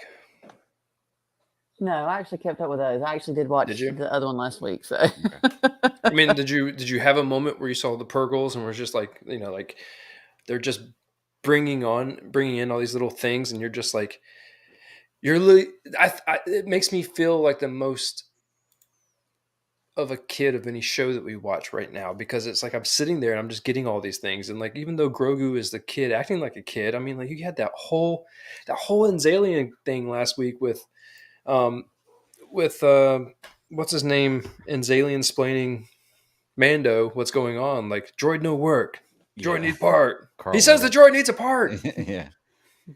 Well, Yeah. I didn't get an opportunity to talk about the episode from last week either. But I'm like, what is up with this armorer lady? She's something else. She's something else. She's just like, oh, you're black and white, black and white, black and white. Well, if I bathe in the living waters, blah blah. She's like, okay, and that was it. I mean, no, like you didn't have to explain yourself. You didn't have something. She's like, all right, you do it. You're good. I mean, that's but then it's like. I was talking with a buddy of mine about this. It's kind of like the two, I don't want to really say schools of thought, but it's more like religious aspects because, like you said, you have the armor, with like, that particular, was it the Night Watch? Is that what they are? Hell, I can't remember. Death Watch. It's like, you don't take off your helmet. You don't do this. You don't do that. And then it's like when you had, met Bo-Katan before and he's like, oh, you took your helmet off. She's like, yeah, why not? So I'm kind of enjoying the fact of his hair get cramped. What you talking about? I mean, seriously, she's like, but that's what I really liked about this episode is because now you're really exploring like the two schools of thought because you started out, he's like, did you take off your helmet? Yes. Oh, you're a Mandalorian no more. Oh, but no, I will go bathe. Blah blah blah. I'm like, oh my god. Okay. She wasn't even excited about the shard that he brought back, and I feel like that would be something that would perk your interest to some degree. To Kevin's point, where the whole direction could be them trying to unite the cult and the the Mandalorian people who don't believe in that shit. I do believe that's what they're going after because what everyone seems to dislike about the Mandalorian is that he is steadfast in this cult belief, and like if you can't get out of the occult, how are you gonna pursue any story? And it's like we know like that there isn't really an ending to this. They came out and said it like we're just making a show and just like having fun with it, and that may be why Greg, that you don't feel like it really has a direction, because I know that they have a direction each season, but I don't think there's an over encompassing it doesn't connect very well. Yeah, you're not going to see stories later on. You're watching it build in real time is basically what you're doing. Right. And that part I find interesting. But if they really do get him out of the occult mindset and either bring the rest of them together, help them all understand, like, you don't have to live this way, like the grass actually is greener, maybe not on Mandalore, but on other planets. So there's just so much there's so much weight that I think that they were trying to put on Din Djarin as a character, but I think now they're in the mindset of using him to do different things. Like, I think there's that pivotal moment. I don't want to jump too fast to the end, but the pivotal moment with Bo picking up the Darksaber and just laying waste to these cave so much better than he did. Yeah. I mean, it shows that, maybe that's not his forte, and his forte may be finding the way to bridge the gap between the psychos and the pissed off people. Well, see, and that's the thing about it too, because not to skip forward or whatnot, but it's just like just watching Bo-Katan, because you first see, and she's just so cynical, she's so jaded, she's like, basically like, this is bullshit. We kind of like, you walk this path, but I mean, it's not real. I mean, so I'm not drinking it's like I'm being served, but I'm not drinking the Kool-Aid. Because it was just even, when ended up, she's like, oh, I'll show you where the mines are, because, she's like, I grew up here, my family ruled, this kind of thing. You can just tell that she's like, I'm not digging it. She's like, I just walked the walk, it just had the trappings of it and had like the facade of it, but I don't believe it. I didn't really feel it. And so, and she's like, especially, what was it, the Pog soup or whatnot? He's like, what is this? She's like, every Mandalorian's like, damn, you grow up this. Oh, I'm just, I thought it was kind of funny too, because she was like kind of questioning his, Mandalorian like street cred. Because, he's like, you have this on this one side, it's like, well, you can't take your helmet off. This is the way. But, and now she's like, dude, you didn't even, everybody grew up. You don't know what chicken noodle is, man? Like, what is this? You don't know what it is? It's like top ramen. That's right. So, I mean, that's kind of funny too, because, it's got kind of, it's like, it's almost about to make you question what is the way? When you say this is the way, what really is the way? Mm-hmm. And so, and then when you have, Bo-Katan, she's like, well, I'll take you. He's like, I want to go down to the mines, bathe in the living waters. And she's like, yeah, whatever. Okay, I'll take you down there. I mean, I don't know what the hell is going to happen, but anyways. And as they're going down there, she's kind of telling the story of, basically saying that it's, a fairy tale from childhood. This is not, even when she read the plaque, it was just kind of like, yeah, haha, yeah, whatever. And then you have Den over here, and he's like taking it. Brian, we're looking at each other like, he about to like strip down and just like wear his helmet. I mean, what's going on here? Balls out for Mandalore. I know, right? I'm like, that's kind of wild. So, but then it's like, he goes in and homie like sinks like a rock. You're like, holy shit. And I wasn't aware, maybe I wasn't aware that the jetpacks worked underwater. Well, I don't see why they wouldn't, but I don't know. I do love the jetpacking in this episode. What I want to know is, why did he sink like that? I don't think he sunk. I think he was grabbed. Right, but then if he was grabbed, then why was there nothing down there? Now, they did pass the eye coming back up, but why would it pull him all the way down to the bottom? That wasn't nothing, sir. Oh, I know. I mean, that was the dinosaur that they have. That's the logo of Mandalore, That's right? The mythosaur. The mythosaur, yeah. Okay, so I get that. But, like, why would it pull him all the way down to the bottom and then just leave him there? And then not mess with Bo-Katan while she goes down? Like, there were a couple of questions. Sometimes I pick up food to eat later, man. I mean, like, if I'm on the way, if it shows up. I did like I noticed that in the last episode, Din Djarin was talking to Grogu about navigating how important it is for a Mandalorian to be able to know their way around the universe and get around. And then they doubled down on this episode with this is where Bo-Katan is. That's where she's from, and showing the map and everything. I was like, okay, cool. At some point in time, he's gonna have to fly to Bo-Katan. Like, I read it right away. I was like, okay, I get what they're doing here. And at least they set that up. That was pretty cool. But I didn't like how when she finally finds Din Djarin and she's like, yeah, he brought me here. He's stronger than you think. And I'm like, what do you mean he's stronger than you think? Like, I get he did the force push to the gorilla looking dude, and that was cool. But beyond that, what has he really done? Like, seriously, like, he can what steer has that little pod, though. I tell you. I guess I don't know. I was really laughing when he showed back up to Bo-Katan's palace, because I was really getting like Lassie vibes. Like, yeah, he's down in the well. Right. What happened? Where is he? I'm gonna send somebody who doesn't talk to go save me. But I do feel like how at the beginning of the episode, Pele was like, he just said Pele. Which, by the way, let's talk about that scene. I love how she was getting her hustle on there. She's basically telling the guy it's going to take 2 months to do this. And I guess she's stealing all the good parts off his speeder, and then going to replace him with whatever. And that was pretty cool. Paint them that way they look new. Yeah, I like that. She's a cool character. R5 is back. He realizes that IG is about useless. She's like, well, I got this one. You go ahead and take it. Which is a huge downgrade from what he was going for. Which also, one thing that bothered me, he gets down to the planet and they realize pretty quickly that there's no threat as far as toxins or it's breathable air. You're telling me nobody else did that? Nobody else ever went down there and did that and realized that, we can breathe down here? I mean, it's quite possible, but what you have to understand is that the way that they described it is the Mandalorians were a threat. And when they decided to go against the Empire, they made it very, very clear that they were going to wipe them out completely.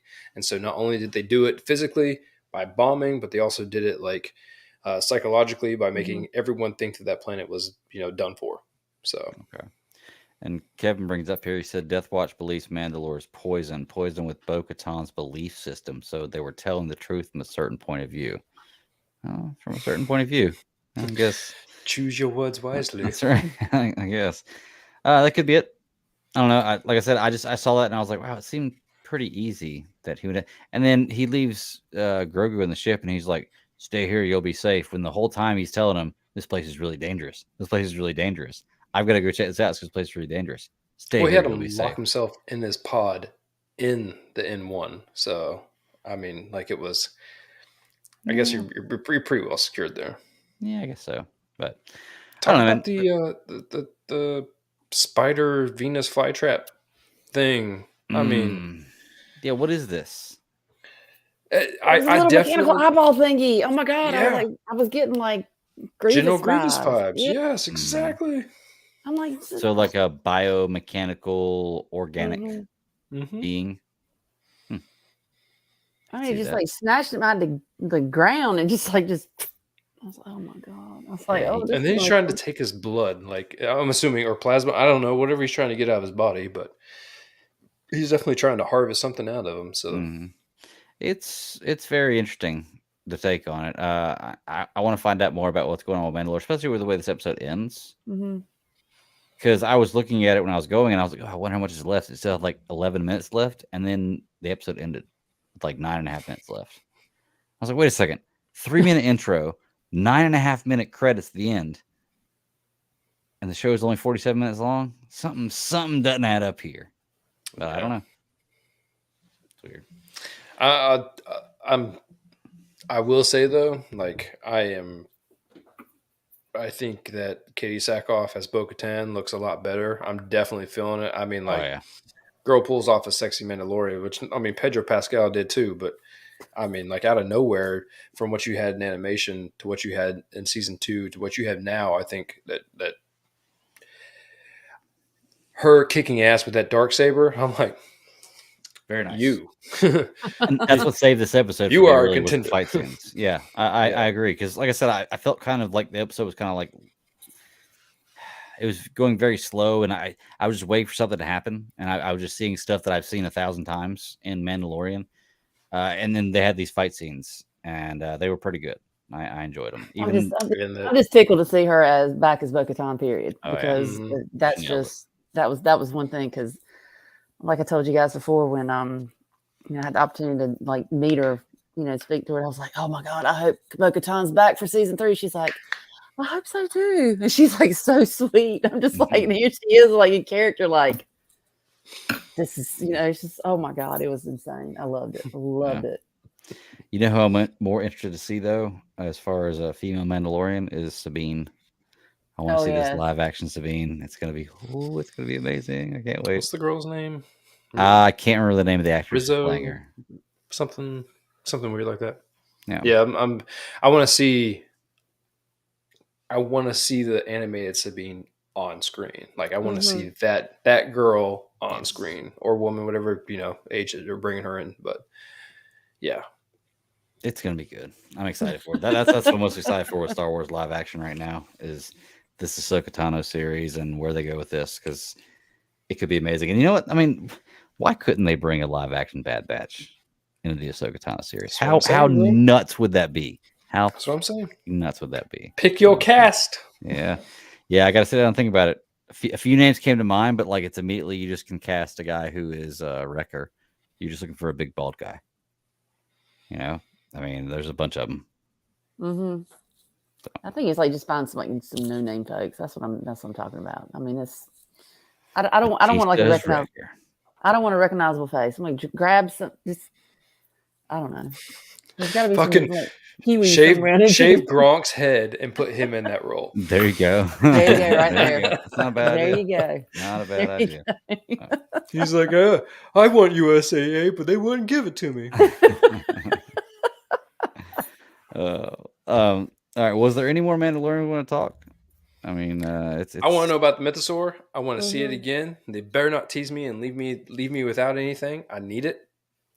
Let's see what happens with it. Well, we got to assume that either Bo-Katan or Din Djarin or a combination of both is going to end up killing this thing, right? I mean, look, we're looking for reasons why she's going to get the Mandalorian or all the people to follow her again. One's going to be the Darksaber, and 2 is probably going to be that. Well, and that's the thing about it too, because if you're, like with the history of Mandalore or whatnot, because Mandalore, he was like, he tamed the Mythosaur. So I mean, that's it's what like. I'm saying. Din Djarin's gonna Boba Fett that fucker, and he's gonna get on it and ride. he's gonna do it, man. He's gonna be like, here, take the Darksaber, Bo. Like, I got a Mythosaur. That'd be pretty cool. Game on. That'd be pretty cool. We'll see what happens. I don't know. That's all good theories, and yeah, I do think we're gonna get a lot more Mandalorian stuff in this series coming up soon. I want to see Grogu in his little Mandalorian armor. That's what I want to see. And what about Grogu's little ears kept flopping in the wind? I was like, oh my god! And he was getting a little testy too. I was like, oh, I mean, like, you're still a baby, aren't you? He's like, you're still a baby. You're too young to be like in that teenage stage now. Because I mean, I don't know. I mean, he was 50, so I mean, now he's got to be. I don't know, dude. They That's throw him kind of some what I'm attitude, thinking. and I'm like, I'm getting kind of tired of the baby talk, to be truly honest with you, the cuckoo, and like I'd rather just him either talk or not make a sound. Like I'm tired of the infant sounds. Like he's Yeah. not an infant; he's 50 years old, and I don't know how his years last and his age, but 50 years has got to be older than infant. Is my only mindset. I don't know though. What's the ratio? Say 9. He said, so Kev asks, is the Mythosaur in the holiday special cartoon? I don't know. Yes. It is? Okay. As the only other true appearance of the Mythosaur. Well, I'm sure we're going to see it on screen. It'll be pretty We did, cool. but Well, I we want to see have. more of it. Well, we saw a little I know. bit I'm of it. sitting there, and just like, I'm like, because then you know, I saw the eye, then I saw the You saw the tusk, I was yeah. like, yeah, it's like one of those moments you're like, oh shit, there it is. You're actually seeing it.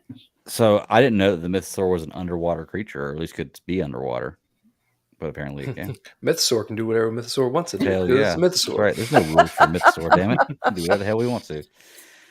All right. Well, anything else? Switch gears, man. Let's Find a new switch universe to get gears. into. Let's do it. Cross this one. Cross this one. Oh boy, we're coming up on Picard here. I would say Last of Us for last because it just seems fitting. You know, it's a little on the nose, but it seems fitting. Picard, Sarah, this show is the best show I'm watching on TV right now. To be truly honest with you, Dude, this does not even feel like a show. To me, it feels like a movie because I don't know. It's just the way they're shooting it. Because it's like the Next Generation movies, like you know, like you're watching First Contact because you know when that one opens up, it's just that feel of like you're already. It doesn't feel like a show. I mean, it doesn't. The only time it feels like a show is when they have those cut scenes, or you know, it just kind of fades to black and pops into, you know, like where you would insert commercial here. But I don't know. It's just I'm loving the way it's being shot. It's oh my god, it's just Shooting wise, yes. I did not like last week's episode. Let me say what I did not like about it was the fact they did a damn good job telling a story that angered me, and that's why I didn't like it, because I don't want to see Riker and Picard going at each other, and they were definitely. He was telling a good story, or Frakes was directing a good story. You know, this was like definitely a two-parter, or so it felt. So last week's episode really pissed me off. And when I got done watching it, I'm like, I don't know if I like this. Like, I don't feel comfortable. I don't like what I'm feeling right now. I'm not happy. And then this week, they definitely flipped it back over. And I'm like, I get the two-parter. Man, you guys are really playing it fast and loose with the way I feel about Star Trek. well, that's what they want to do to you, though, right? Yeah, they want to make do. you feel that they rinsed your guts all week long, being pissed off about this, and then well, that's kind of the way they roll too, because you think about everything. You know, you got to have that. I guess that battle of wills, so to speak. So I mean, because you know, it's just. I think the only thing I don't like about Picard in this entire series, I guess it's just the fact of the age of Picard, because it's like, you know, in some scenes he just sounds like this old, you know, this older, tired man, you know, like, and then in the other, he's like his, you know, the normal Picard, you know, the self-confident one that, you know, we know. But I get it. I mean, it's like, you know, the age is really showing, you know, and like all the, you know, everything that's happened in this, that, and other. And I'm thinking, shit, you're in a new freaking body too, dude. You're not even in a human body, you know, human body. Is like, why are you acting so damn old? Like, oh, I'm falling apart, you know, that kind of shit. So I don't know. I guess just like some of the, you know, just kind of go. I didn't really like hate that. The fact that, you know, Will was kind of like, dude, you know, you basically like condemned us to die, you know, that kind of thing. I'm like, dude, how many situations have y'all been in like this? I mean, seriously. Right. You know, it's just like even the name of this episode is, you know, oh God, now I can't even think of the name of the damn episode. No win. Yeah. So I mean, it's 17 seconds was the last one, the whole thing. And like Will was definitely affected by you know, what they were showing with, you know, the loss of his son. And so I get that. And like I definitely understand the direction that they were going with it. I was just really pissed off about it. But see, And but that means it's good because it's like Yeah, evoking yeah. that feeling. So you're Mhm. just like, that kind of thing. Yeah, if you can't get that out of a show, they're not doing a good job. You want it. You want those tearjerker moments. You want to be scared at jump scares. You want to like feel pissed off, and when a character makes a decision. And what's That's Star Trek good if writing, you're not in good these, acting. like I said, these no-win situations? How many no-win Mhm. situations have they been in? Yeah. And then somehow they eke their way out of it. Yeah. The way that they drew the correlation to the storytelling, present versus past, was really well done. The whole original Jack Crusher shuttle story, like first off, the whole point of this episode is that they're trying to get everyone to group and to reconvene as like the core group to come up with a plan to figure out how to move on, because the technology from last episode was fantastic. The portals, the idea that all this stuff exists that they didn't know about. Of course, they always have to bring that in. This something that Star Trek does very well, which is introduce new technology in a manner that really provokes good storytelling. So when they go, which I was already in the mindset of like, how is the holodeck working if they cut off everything? And then they explained it. And I'm like, thank you for explaining that, because I'm about to go ape shit on you out Yes. of nowhere. The same I'm like, thing. why? But they're like, no, it does that. It's like to keep people sane and in bad moments. And I'm like, touche. So, question: was that scene where Picard is eating lunch and all the crowd is around him asking him story? Is that in the holodeck? Is that no? No, that was a flashback. Or is that a flashback? That was like from the 5 years Okay. before prior. Gotcha. Mm-hmm. Okay. So I wasn't sure if that was what was going on in that moment, because I know that's kind of what that was supposed to be for, is to give them kind of a sense of normalcy in a moment where maybe they don't have any. That was him, and that was the whole thing, is that they told it in bits and pieces, because the beginning was start to tell stories about your moments that you've prevailed, because it's all about how do you prevail in a no-win scenario. So it kept talking about his no-win scenario when him and Jack were in a shuttle and they were trying to figure out how to get from their booty call back home, and all that they knew to do was to use their brains and the best, every last little bit of knowledge that they had to push forward. So he gets to tell that story. He's trying to tell it to Jack Jr., and it comes off as very endearing. They're sharing my whiskey of choice. They're sitting down, having a real like pa-son moment, and then Shaw comes in. Like, oh my God, that was an intense scene, but it was a good scene too. Mm-hmm. Yeah. That little bit of that speech that he gave, he called it a speech because it was definitely a monologue, was like gut wrenching. Like I didn't expect it to be what was going to happen, and then it happened. I'm like, oh yeah, and plus, anytime man. you invoke the name Locutus, that just Picard's just like, okay, I can't say shit. I have nothing to say. I have nothing to say. But it was really interesting. That was the one time that when Shaw had like come across Picard, because that was a tough moment. Right. And Go ahead. I was just saying, if we're talking about Shaw, I love the moment with Shaw later whenever he's doing the little doodad and fixing the stuff, and you actually see them kill the changeling. I love this relationship with him and Seven. And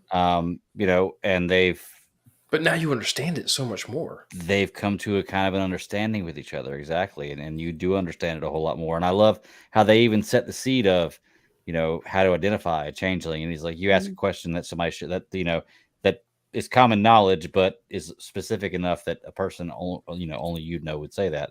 And that's how they catch this one. And it's it going in, but you're wondering how they're going to do it, how they're going to figure it out. And I enjoyed that quite a bit, the relationship there.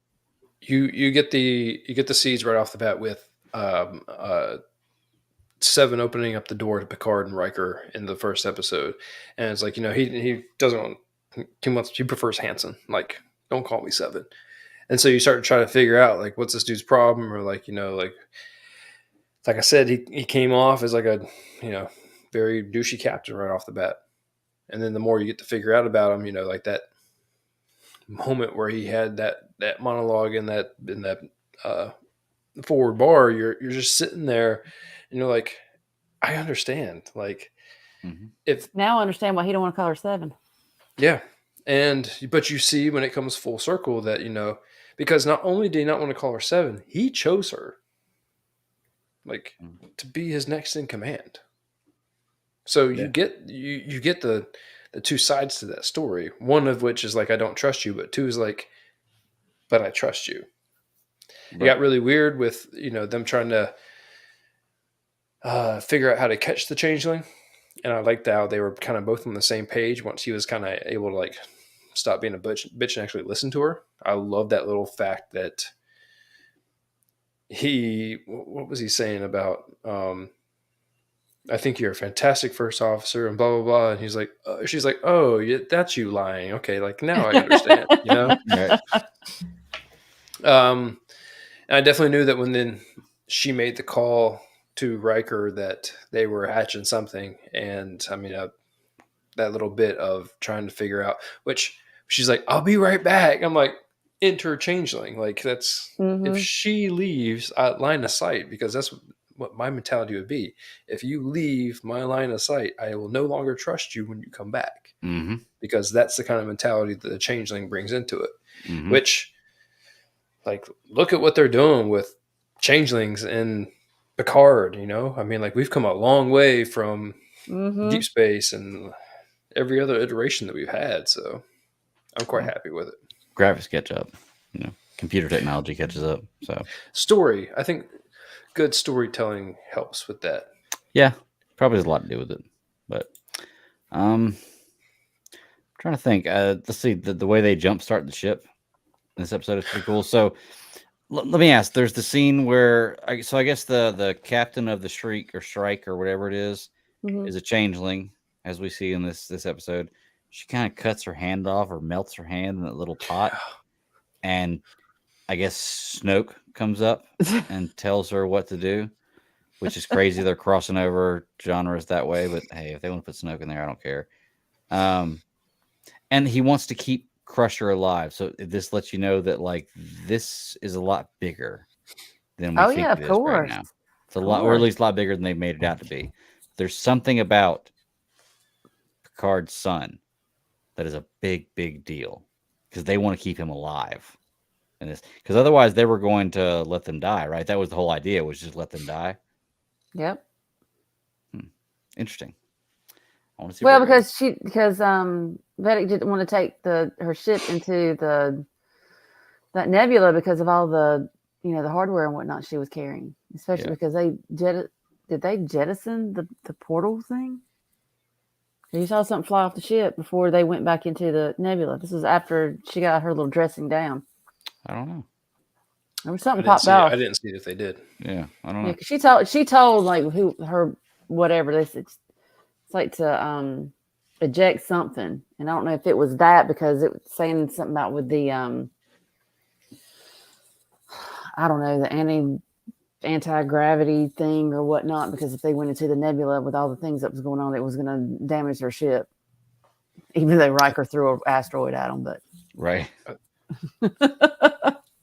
I think that was also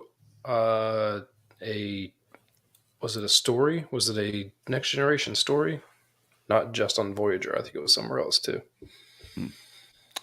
I couldn't tell you Pickle was asking. Yeah, I couldn't. I was talking about the Hirogen. Yeah, usually the Hirogen, they were like the hunters or whatnot, and they were. I think it was Voyager.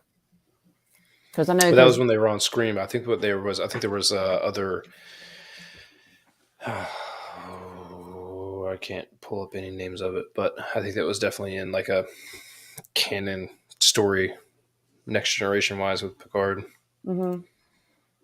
But it was funny. He was telling the story about what was I can't remember the species now, but he was stuck on the planet and they were speaking metaphors in order to understand each other. Yeah. I thought that was hilarious too. Yeah. And did you catch where and especially talking about the nebula too? Remember the Beverly was like Farpoint? Yep. But well, I'll get to that one in a second. the ending that you're just talking about, where he throws the meteor, it was very much a like Riker move to like, haha, bitch, you know, like You gonna throw a like shit at just us? I'm gonna throw yeah. some shit back at you. Right. However, I did like when the Expanse did it better. I'm just gonna say that.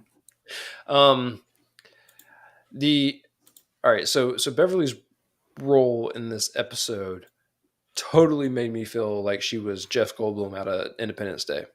You know, where she's doing the countdown thing, and she's just like, "Here comes another one." You know, like Jeff Goldblum's doing the whole like countdown in Independence Day, and he's trying to figure out, you know, they're sending a signal, and she's like, "It's sending a signal," but then she figures out like it's all birth related and contractions, and like, not to get to the end surprise, but these little like, once again, Independence Day style jellyfish aliens, space jellyfish. like little Yoda space jellyfish is what they look like. And I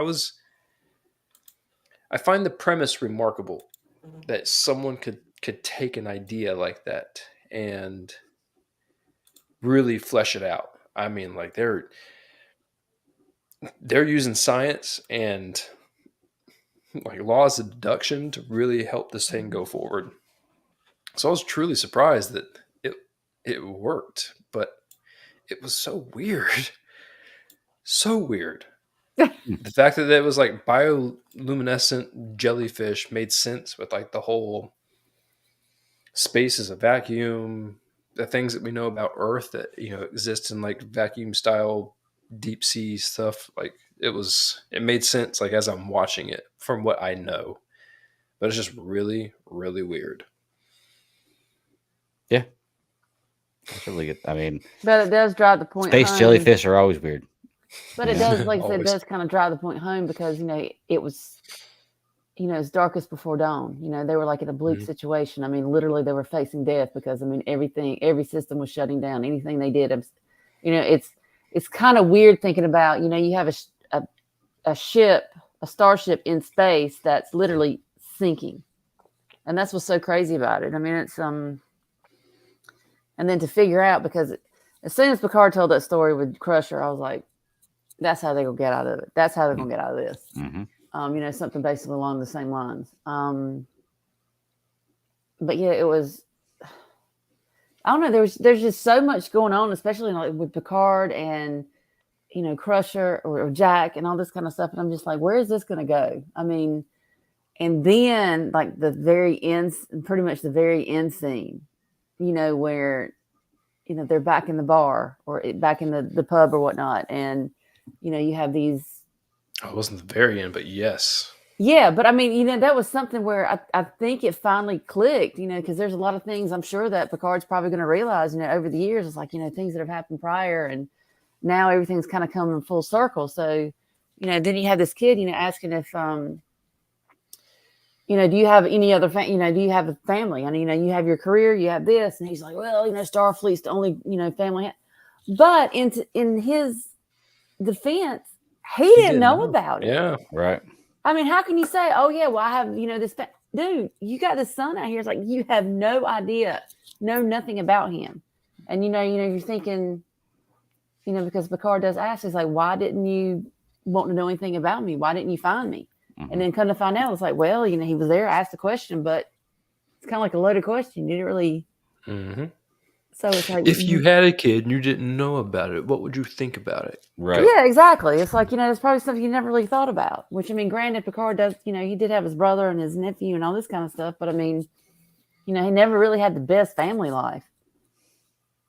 So. Yeah. And then you have the very, very end scene of basically Jack being, what's his nuts from Stranger Things, you know, all of a sudden, like he's seeing shit and like his vision's going crazy and like, it's just weird, you know? So I want to know where that's going. Yeah. Greg, Stranger Things is a show on Netflix. I haven't heard of it. Like, is it popular? I don't know. It's a little bit.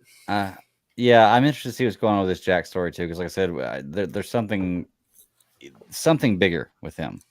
Yeah. And I can't for the life of me think of what it might be because I'm not as deep into this universe as but even if you are, you may still don't know what it is. It's just I just want to see more of the story and find out what's going on with him. But this show for me is the most exciting show that I'm watching all week. Even better than Last of Us, to be truly honest with you. Even though this week's Last of Us was pretty damn good. I'm not gonna lie. We're gonna talk about that in a minute, but I like The Last of Us. love I it. think Picard is on a different level because it's their final. Like, number one, they're putting the money into the sci-fi technology, visual cinematography. Like, they're putting the money into that. And number two, they have a catalog of new and old actors and actresses that are making it fantastic. And so you definitely get that nostalgia bone just going. But Last of Us is different. Like, it's good. I mean, like, there are very few shows out there that make you feel like you have a deep connection to a character in one episode. Like, from beginning to end of each of these episodes, I feel like you've learned and they have earned that. So, jumping into The Last of Us. I was gonna say perfect segue. Let's just go ahead and talk about it. Yeah. If you are finished with Picard. I wasn't trying to build a bridge there, but it was just happened to work out perfect. Hey, walk on if it exists. Let's do it. I'm loving Last of Us. I love the show. I think that the every week this show gets just a little bit stronger. I like the episode a little more than the week before, and maybe it's just recency. I'm sure if I go back and stream this whole thing, I would realize that every episode's really fantastic. But they're doing a great job with this show, and it's nuts to think that two shows that are like mainstream shows in my life right now both have the same main character. Like the lead actor is the same guy. Kind of, yeah. Like I said, like I told Weird. you before, it's like when in the first episode of The Last of Us, I was like, oh my god, that's Den Djarin. It's hard. And it took a minute to kind of like separate the two, and now, same as it goes, when you finally see Den after how so long, I'm like, there's Joel. Did you recognize me from my mustache? Yeah. I was waiting for him to say, put a pin in it. Yeah. Well, let's get into it. What y'all think? I know, Sarah, we didn't get your thoughts on last week's episode. That was the episode where we actually get to see Ellie get bit. You get the mall scene. Is there anything you want to bring up about that you liked a whole lot before we get into this week? That was kind of cool because I liked seeing, because throughout this, I really didn't have a connection with Ellie. I was just like, oh my gosh, she's like this little punk kid. I mean, she's like this little girl trying to, be big, bad, and tough and all this kind of whatnot. But I'm glad you had that episode to give her backstory, to kind of give a little more meat to it. Now, this past episode, this has been one of my favorite ones. This was an episode I feel like we needed because it wasn't just a relationship with Ellie and Joel. It was the fact of they finally talked up or introduced something where I'm like, is this happening or not? I won't dive too deep into it, but it's just kind of like, you have all these different little colonies and everything. And you're like, how desperate are these people really getting? How bad is it really getting? Because it's Ellie's first experience into a nasty world. Yeah. And I don't mean from like the one big thing in the episode, but I mean like. But I'm just saying, just David himself, because you have people out there, and it's like, it seems like they're these good people. It seems like they're doing. But it's just, there's a darkness in this world. And I mean, it's couple more... in the log cabin. It's not all the couple in the log cabin. He's going to hold you at gunpoint. Where are we? How do we get to Colorado?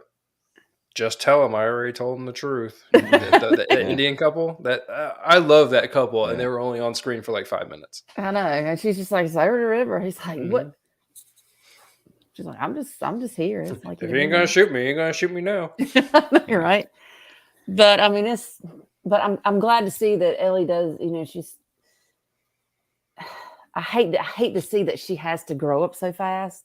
Mm-hmm. But now I just feel like after this, I think that last grasp of, the childhood, the naivety, and that it's gone. Mm-hmm. It's gone. She's finally seen like this is some heavy bullshit here, and it's just, it got real. It got real fast. And the fact that, and even with her relationship with Joel, the way that evolved, it's they're family now. You feel that. I mean, especially at the very end. I mean, you can, because Joel finally like, but dude come up Papa Bear hardcore. I mean, he's like a few shots of penicillin. He's like, where's my girl at? Because I'm about to just take this apart piece by piece. But when popping kneecaps, oh God. Oh yeah. Oh yeah.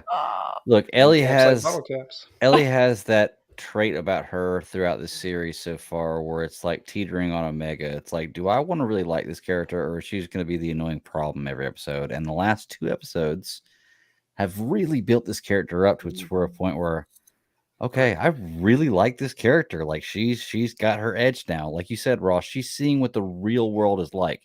What a world would be like without some kind of structured government. And I'm not saying that government's great, because yeah, I'm not even getting on that. Like, but it does show how it takes, like, once you can build past like community into a larger establishment, things can get easier and more difficult. Just the different things. Yeah. In a matter of weeks. When you met her at the beginning of this show, she was bitten for like 2 weeks or something like that, right? So when she was being held by whatever the woman's name was, I can't remember.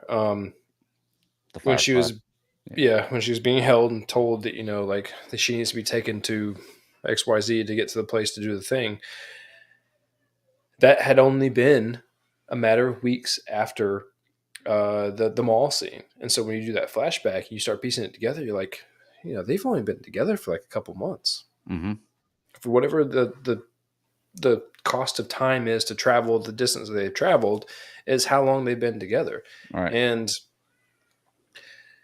that first episode where they get outside of the QZ and she's sitting there and she's all like hyped, like Joel's beating the crap out of this dude, and you're looking at her like she's some crazy psycho teenager, but you understand the violence that's in her. And I love how in this episode they did a good job of pointing that out, because it's apparent, but she's also a teenager with like growing up in a world where we normalize the way that teenagers act, which is not normal.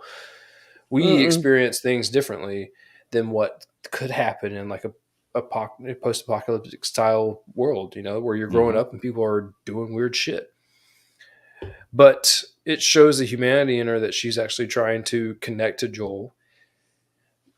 2 episodes have gone by since Joel got stabbed.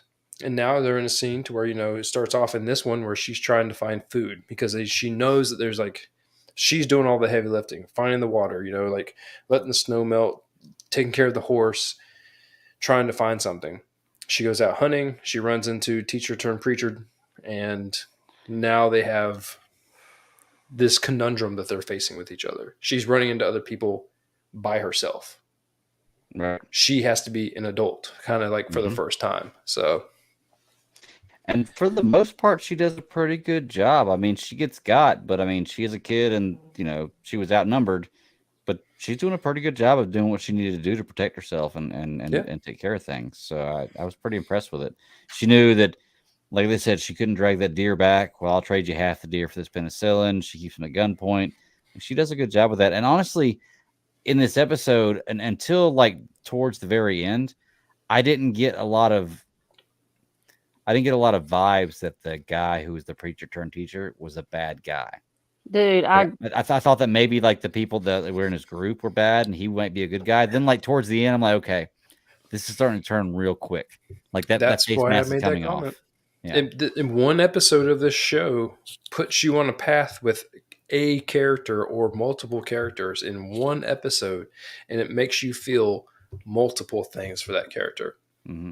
I'm not saying that he was a good character, that you should feel good things for him. I'm saying that they evolved his story rapidly in one episode.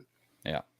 And I definitely got bad vibes right off the bat, as a preacher, desperation and whatever else that he's showing, because one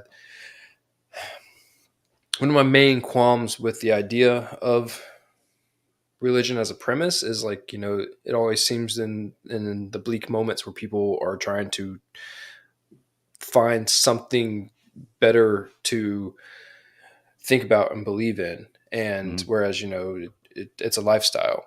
So they did it in this episode where they'd had that bleak moment, and you have the preacher who's trying to tell them like things are gonna be okay, but like it's a desolate Hoth world out there, you know, like there's not a whole lot going on out there in the snow. So Mm-hmm. it was interesting to see how you could tell that there was something weird the moment he started talking to James outside, Mm-hmm.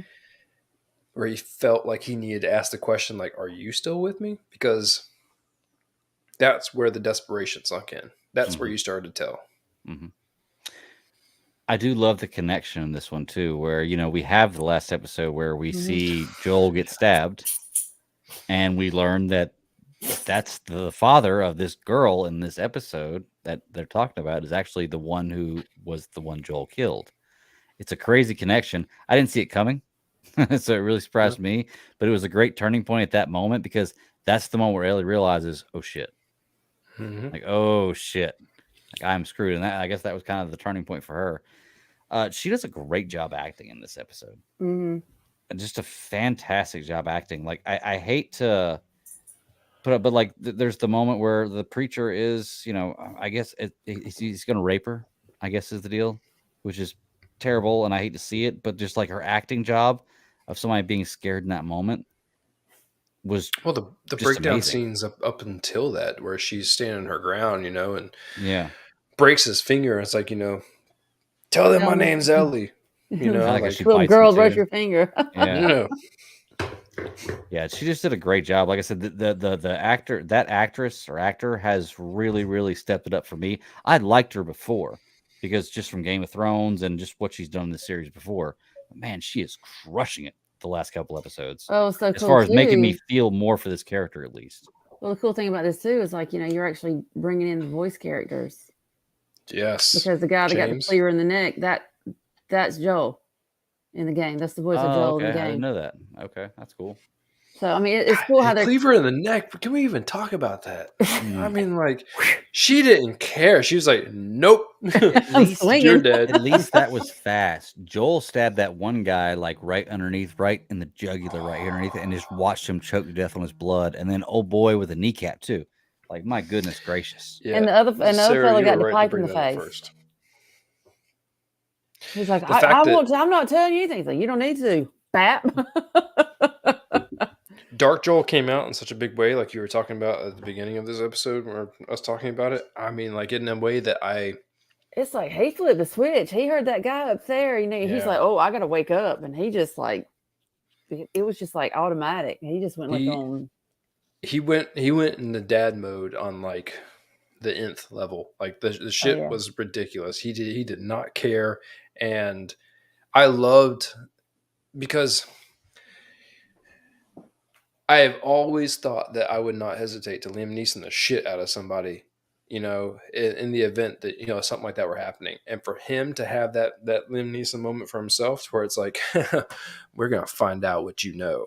And we're going to do everything that my little dirty ass mind can think of And to he's hurt still you. injured. He's not 100%. Mhm. And that's what's so scary about it. It's like, you're talking about an injured animal.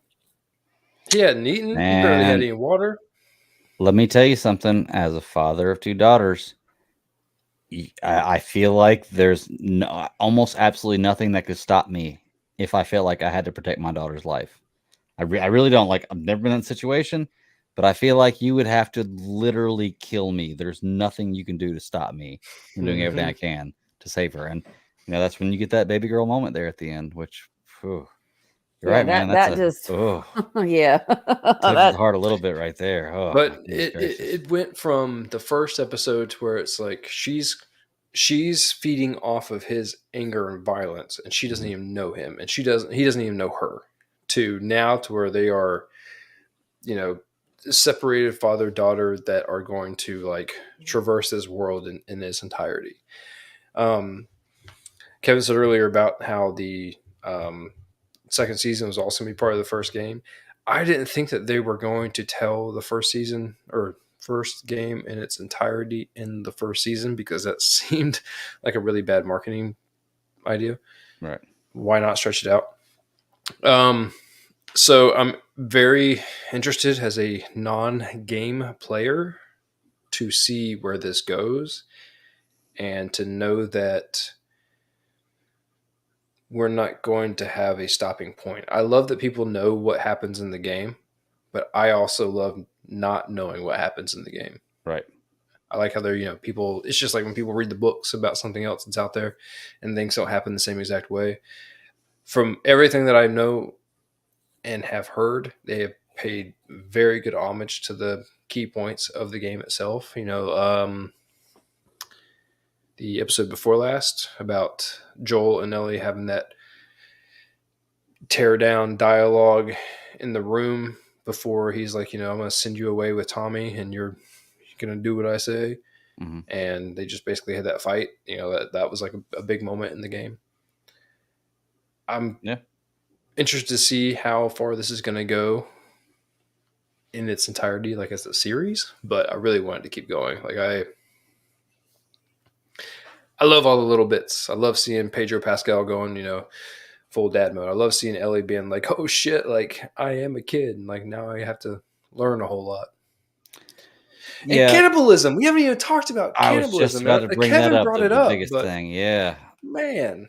And I didn't even think about what Kevin brought up. Was he said, dude fed her dad to her in that soup. I didn't even think about that at the moment. Oh yeah. Because the cannibalism thing didn't even hit me until the end. I thought he was the only one that was dead until I saw the other bodies. Yeah. That's crazy. I mean, that's absolutely crazy. So feeding it shows dead the desperation. Mm-hmm. Well, see, that's what I'm saying too. That's something where I'm like, I was waiting to see something, along those lines because, talking about, it's deer meat, and of course, then of course killed the horse. They took the horse, and then you see you're like deer meat. Yeah, and then it's like, oh, there's an ear on the floor. Oh God, what? Mm-hmm. I don't think I really needed to see the additional hanging up in the meat locker. I think I connected the dots very well on that one, but yeah. The fact that the butcher block was a a rectangle butcher block and not like a square one. Table almost. Yeah, I'm like, it even looked like I had a curve on it. So they must have been far away from whatever city they were staying in because that place burned to the ground and there was nobody else out there. Well, they said the place was a resort and that they went there because the resort has plenty of things for like all sorts of people, right? It definitely seemed like the place that they were using was a common gather area of the resort. Okay. Like if you'd have people come like a bed and breakfast, like here's where the breakfast is served. Oh, you're talking about like that was the steakhouse, wasn't it? I don't know. Steakhouse? Mm-hmm. Because it was like Todd's Steakhouse or something. Seems like I remember seeing that because it's like I wasn't even paying attention to the sign. Because when I guess he was. I was too busy Ellie. thinking he was Janosch from Ghostbusters 2. I'm like, he's trying to talk her into like joining his side and like come with me, like I know, and then he like touched her hand before she broke his fingers. I was like, oh gross. Ooh. No, thank you. No, thank you. No, thank you. So yeah. I'll tell you something. Ellie disappointed me though with how well she did in this entire episode with fighting back and surviving and everything. There's the one moment where she grabs that flame, that stick out of the fire that's like lit at the end. The ember. Yeah, and then she throws it at him. It's like, why'd you throw it at him? Why don't you wait till he comes right up beside the thing? Burn that shit to the ground. Exactly what happened. And more importantly, if you're going to sneak up behind somebody and try to stab them, you don't start yelling "ah" when you come up behind them. You stay silent. I don't know where you learned your war cry, but that's what you're supposed to do. Like it's so funny when I see that when people are like "ah," I'm like, you're not supposed to let them know you're back there. Let me hear your war cry. Yeah. But I guess it makes it more dramatic, I suppose. I loved how he went from the moment of trying to bring her in as his would-be partner or successor or whatever he was trying to talk her into, partner to getting his finger broken, to calling her little cunt. I'm like, that is so godlike. Like you preach it, preacher. Like you know the way of the book and the good word. And to see, like you said in the beginning, how you see him progress from what he said that he was to the preacher that he says he is, to watching him slap the little girl, back slap the little girl out of her chair. I mean, like, don't get me wrong. Like, I'm pretty sure we've all had a moment to where a kid has made us feel like They deserve that. you Yeah. know. Mhm. But you know, the old school way of teaching of like, you will not disrespect me, but then like I'm going to pick you back up and rebuild you, and like make you feel better about yourself. Where he sits there and eats like in front of her. I'm like, what the fuck is this? Like, I Mhm. get it, but like, why? Just the progression of all the things in this episode were really good. I don't like how they started to walk during the river at the end, because I'm like, where are you going to go? Like, there's water that way. You need to go like that way. That was the only thing that kind of seemed weird. Right. Joel going full, like I said, full Liam Neeson seemed right. Ellie just learning her way in the real world seemed right. Yeah. It all fit. Yeah, everything else was good. I There's agree. only one more left. Oh, don't tell me that. That's crazy. But I do have news for you. If you're interested in the making of behind the scenes type stuff, which I am, the week after the finale, they do have that episode coming out on Okay. HBO. So, Well, maybe we'll cover that. That'd be fun. I'll watch it. I'll tell you about it. Yeah, we'll see. Well, do y'all have anything else about Last of Us that we need to bring up? I will say that I am surprised that we're not getting as much zombie in this as I thought it would be. Like, for a post-apocalyptic zombie show, you've seen some stuff, but you don't really get a whole lot. This is more about the characters in this universe. I think that's one of the difference between this, like with the game, because like I told you guys, Brian's actually playing the game now. So it's. I think last The first night one. we actually, and I think last night was like the first scene where you saw Joel and Tommy. Joel sat down and told Tommy about Ellie. Talking about she's immune. Mhm. So it's really weird. Like you're watching the show, and there's some good points or like good scenes from the game, but Right. it's really good. They're holding to it, but they're kind of embellishing more. But like you said, I think for the show itself, but think about when you do see the infected, when you do see the clickers, when you did see the bloater, it wasn't like it was placed to where it kind of threw you off. You're like, oh shit, then you're like, oh. For me, it had more effect than if you constantly saw it. Right. And I think it's kind of like with like Walking Dead from because Brian and I were kind of talking about. He's like, Walking Dead, it got to the point, it's like, it was just commonplace. It wasn't really anything to kind of throw Not you special off. anymore. Right. Yeah. So I kind of appreciate the fact that it's not, that it's there in the back of your mind. But when it does come into the foreground, it's just like, oh shit. It's almost like you forgot about it. And then you see it and you're like, oh my God. It's like Dragons in Game of Thrones.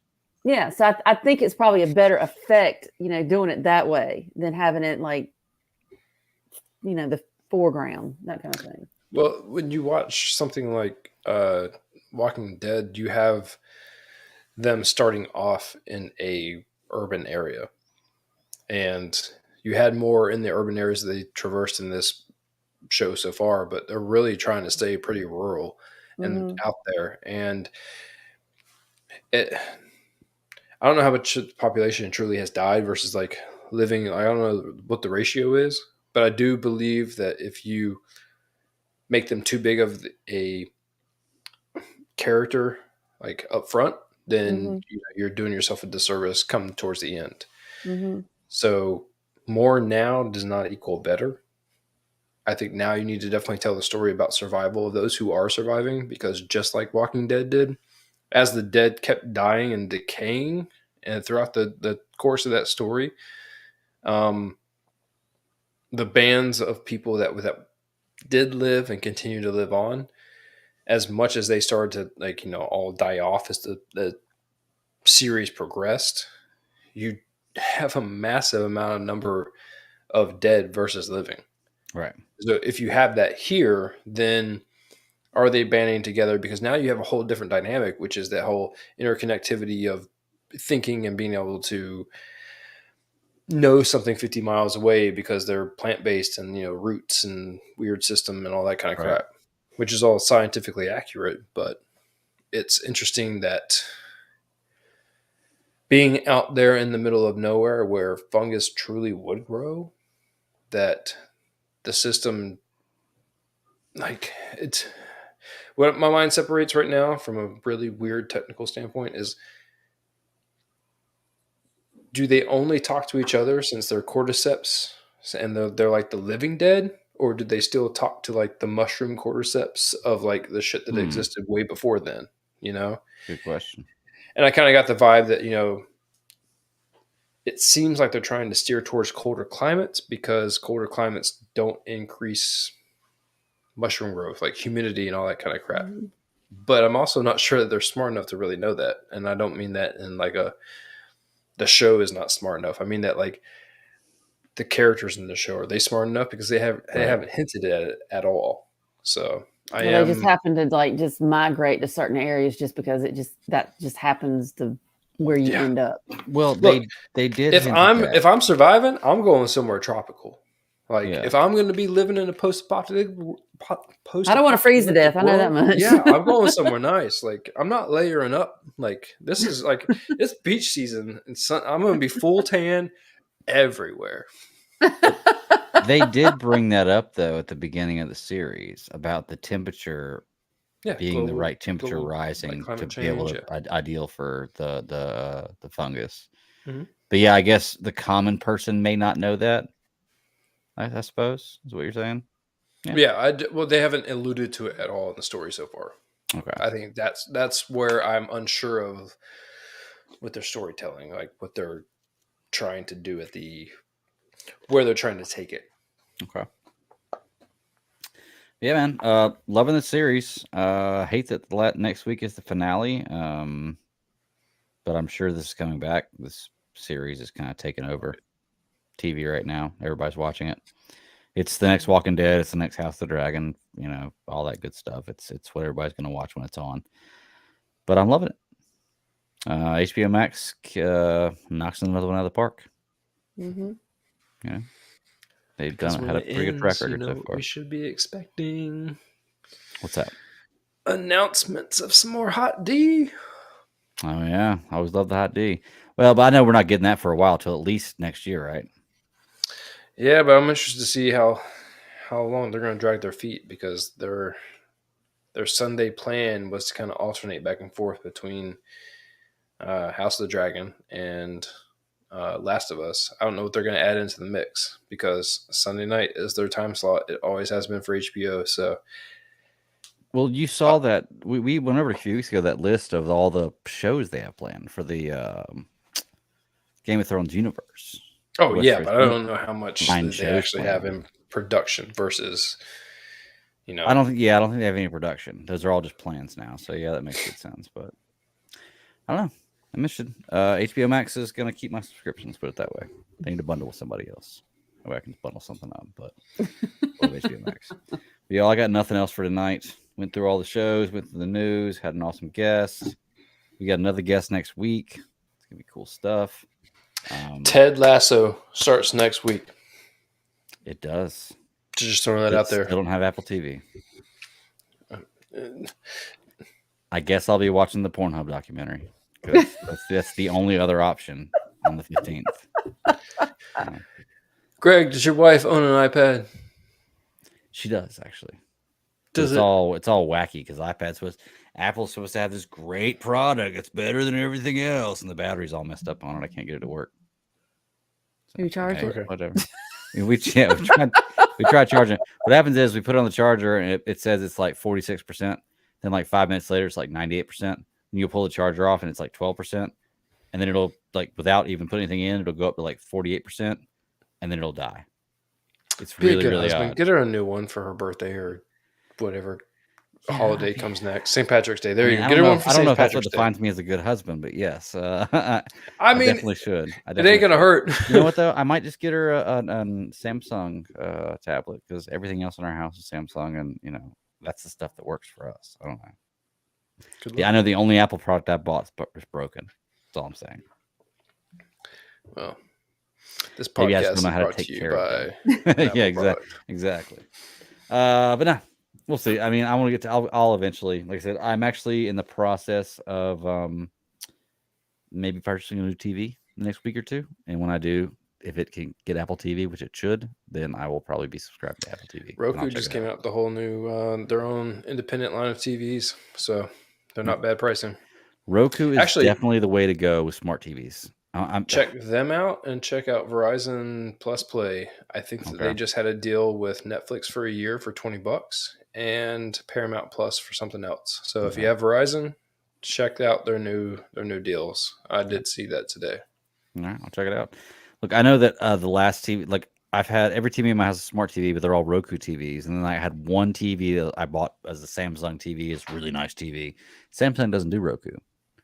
Nope. Like they do their own platform for streaming, or for what's the word I'm looking for? Interface for streaming. And it's like yeah, it works, but Roku is so easy, and I'm so used to it.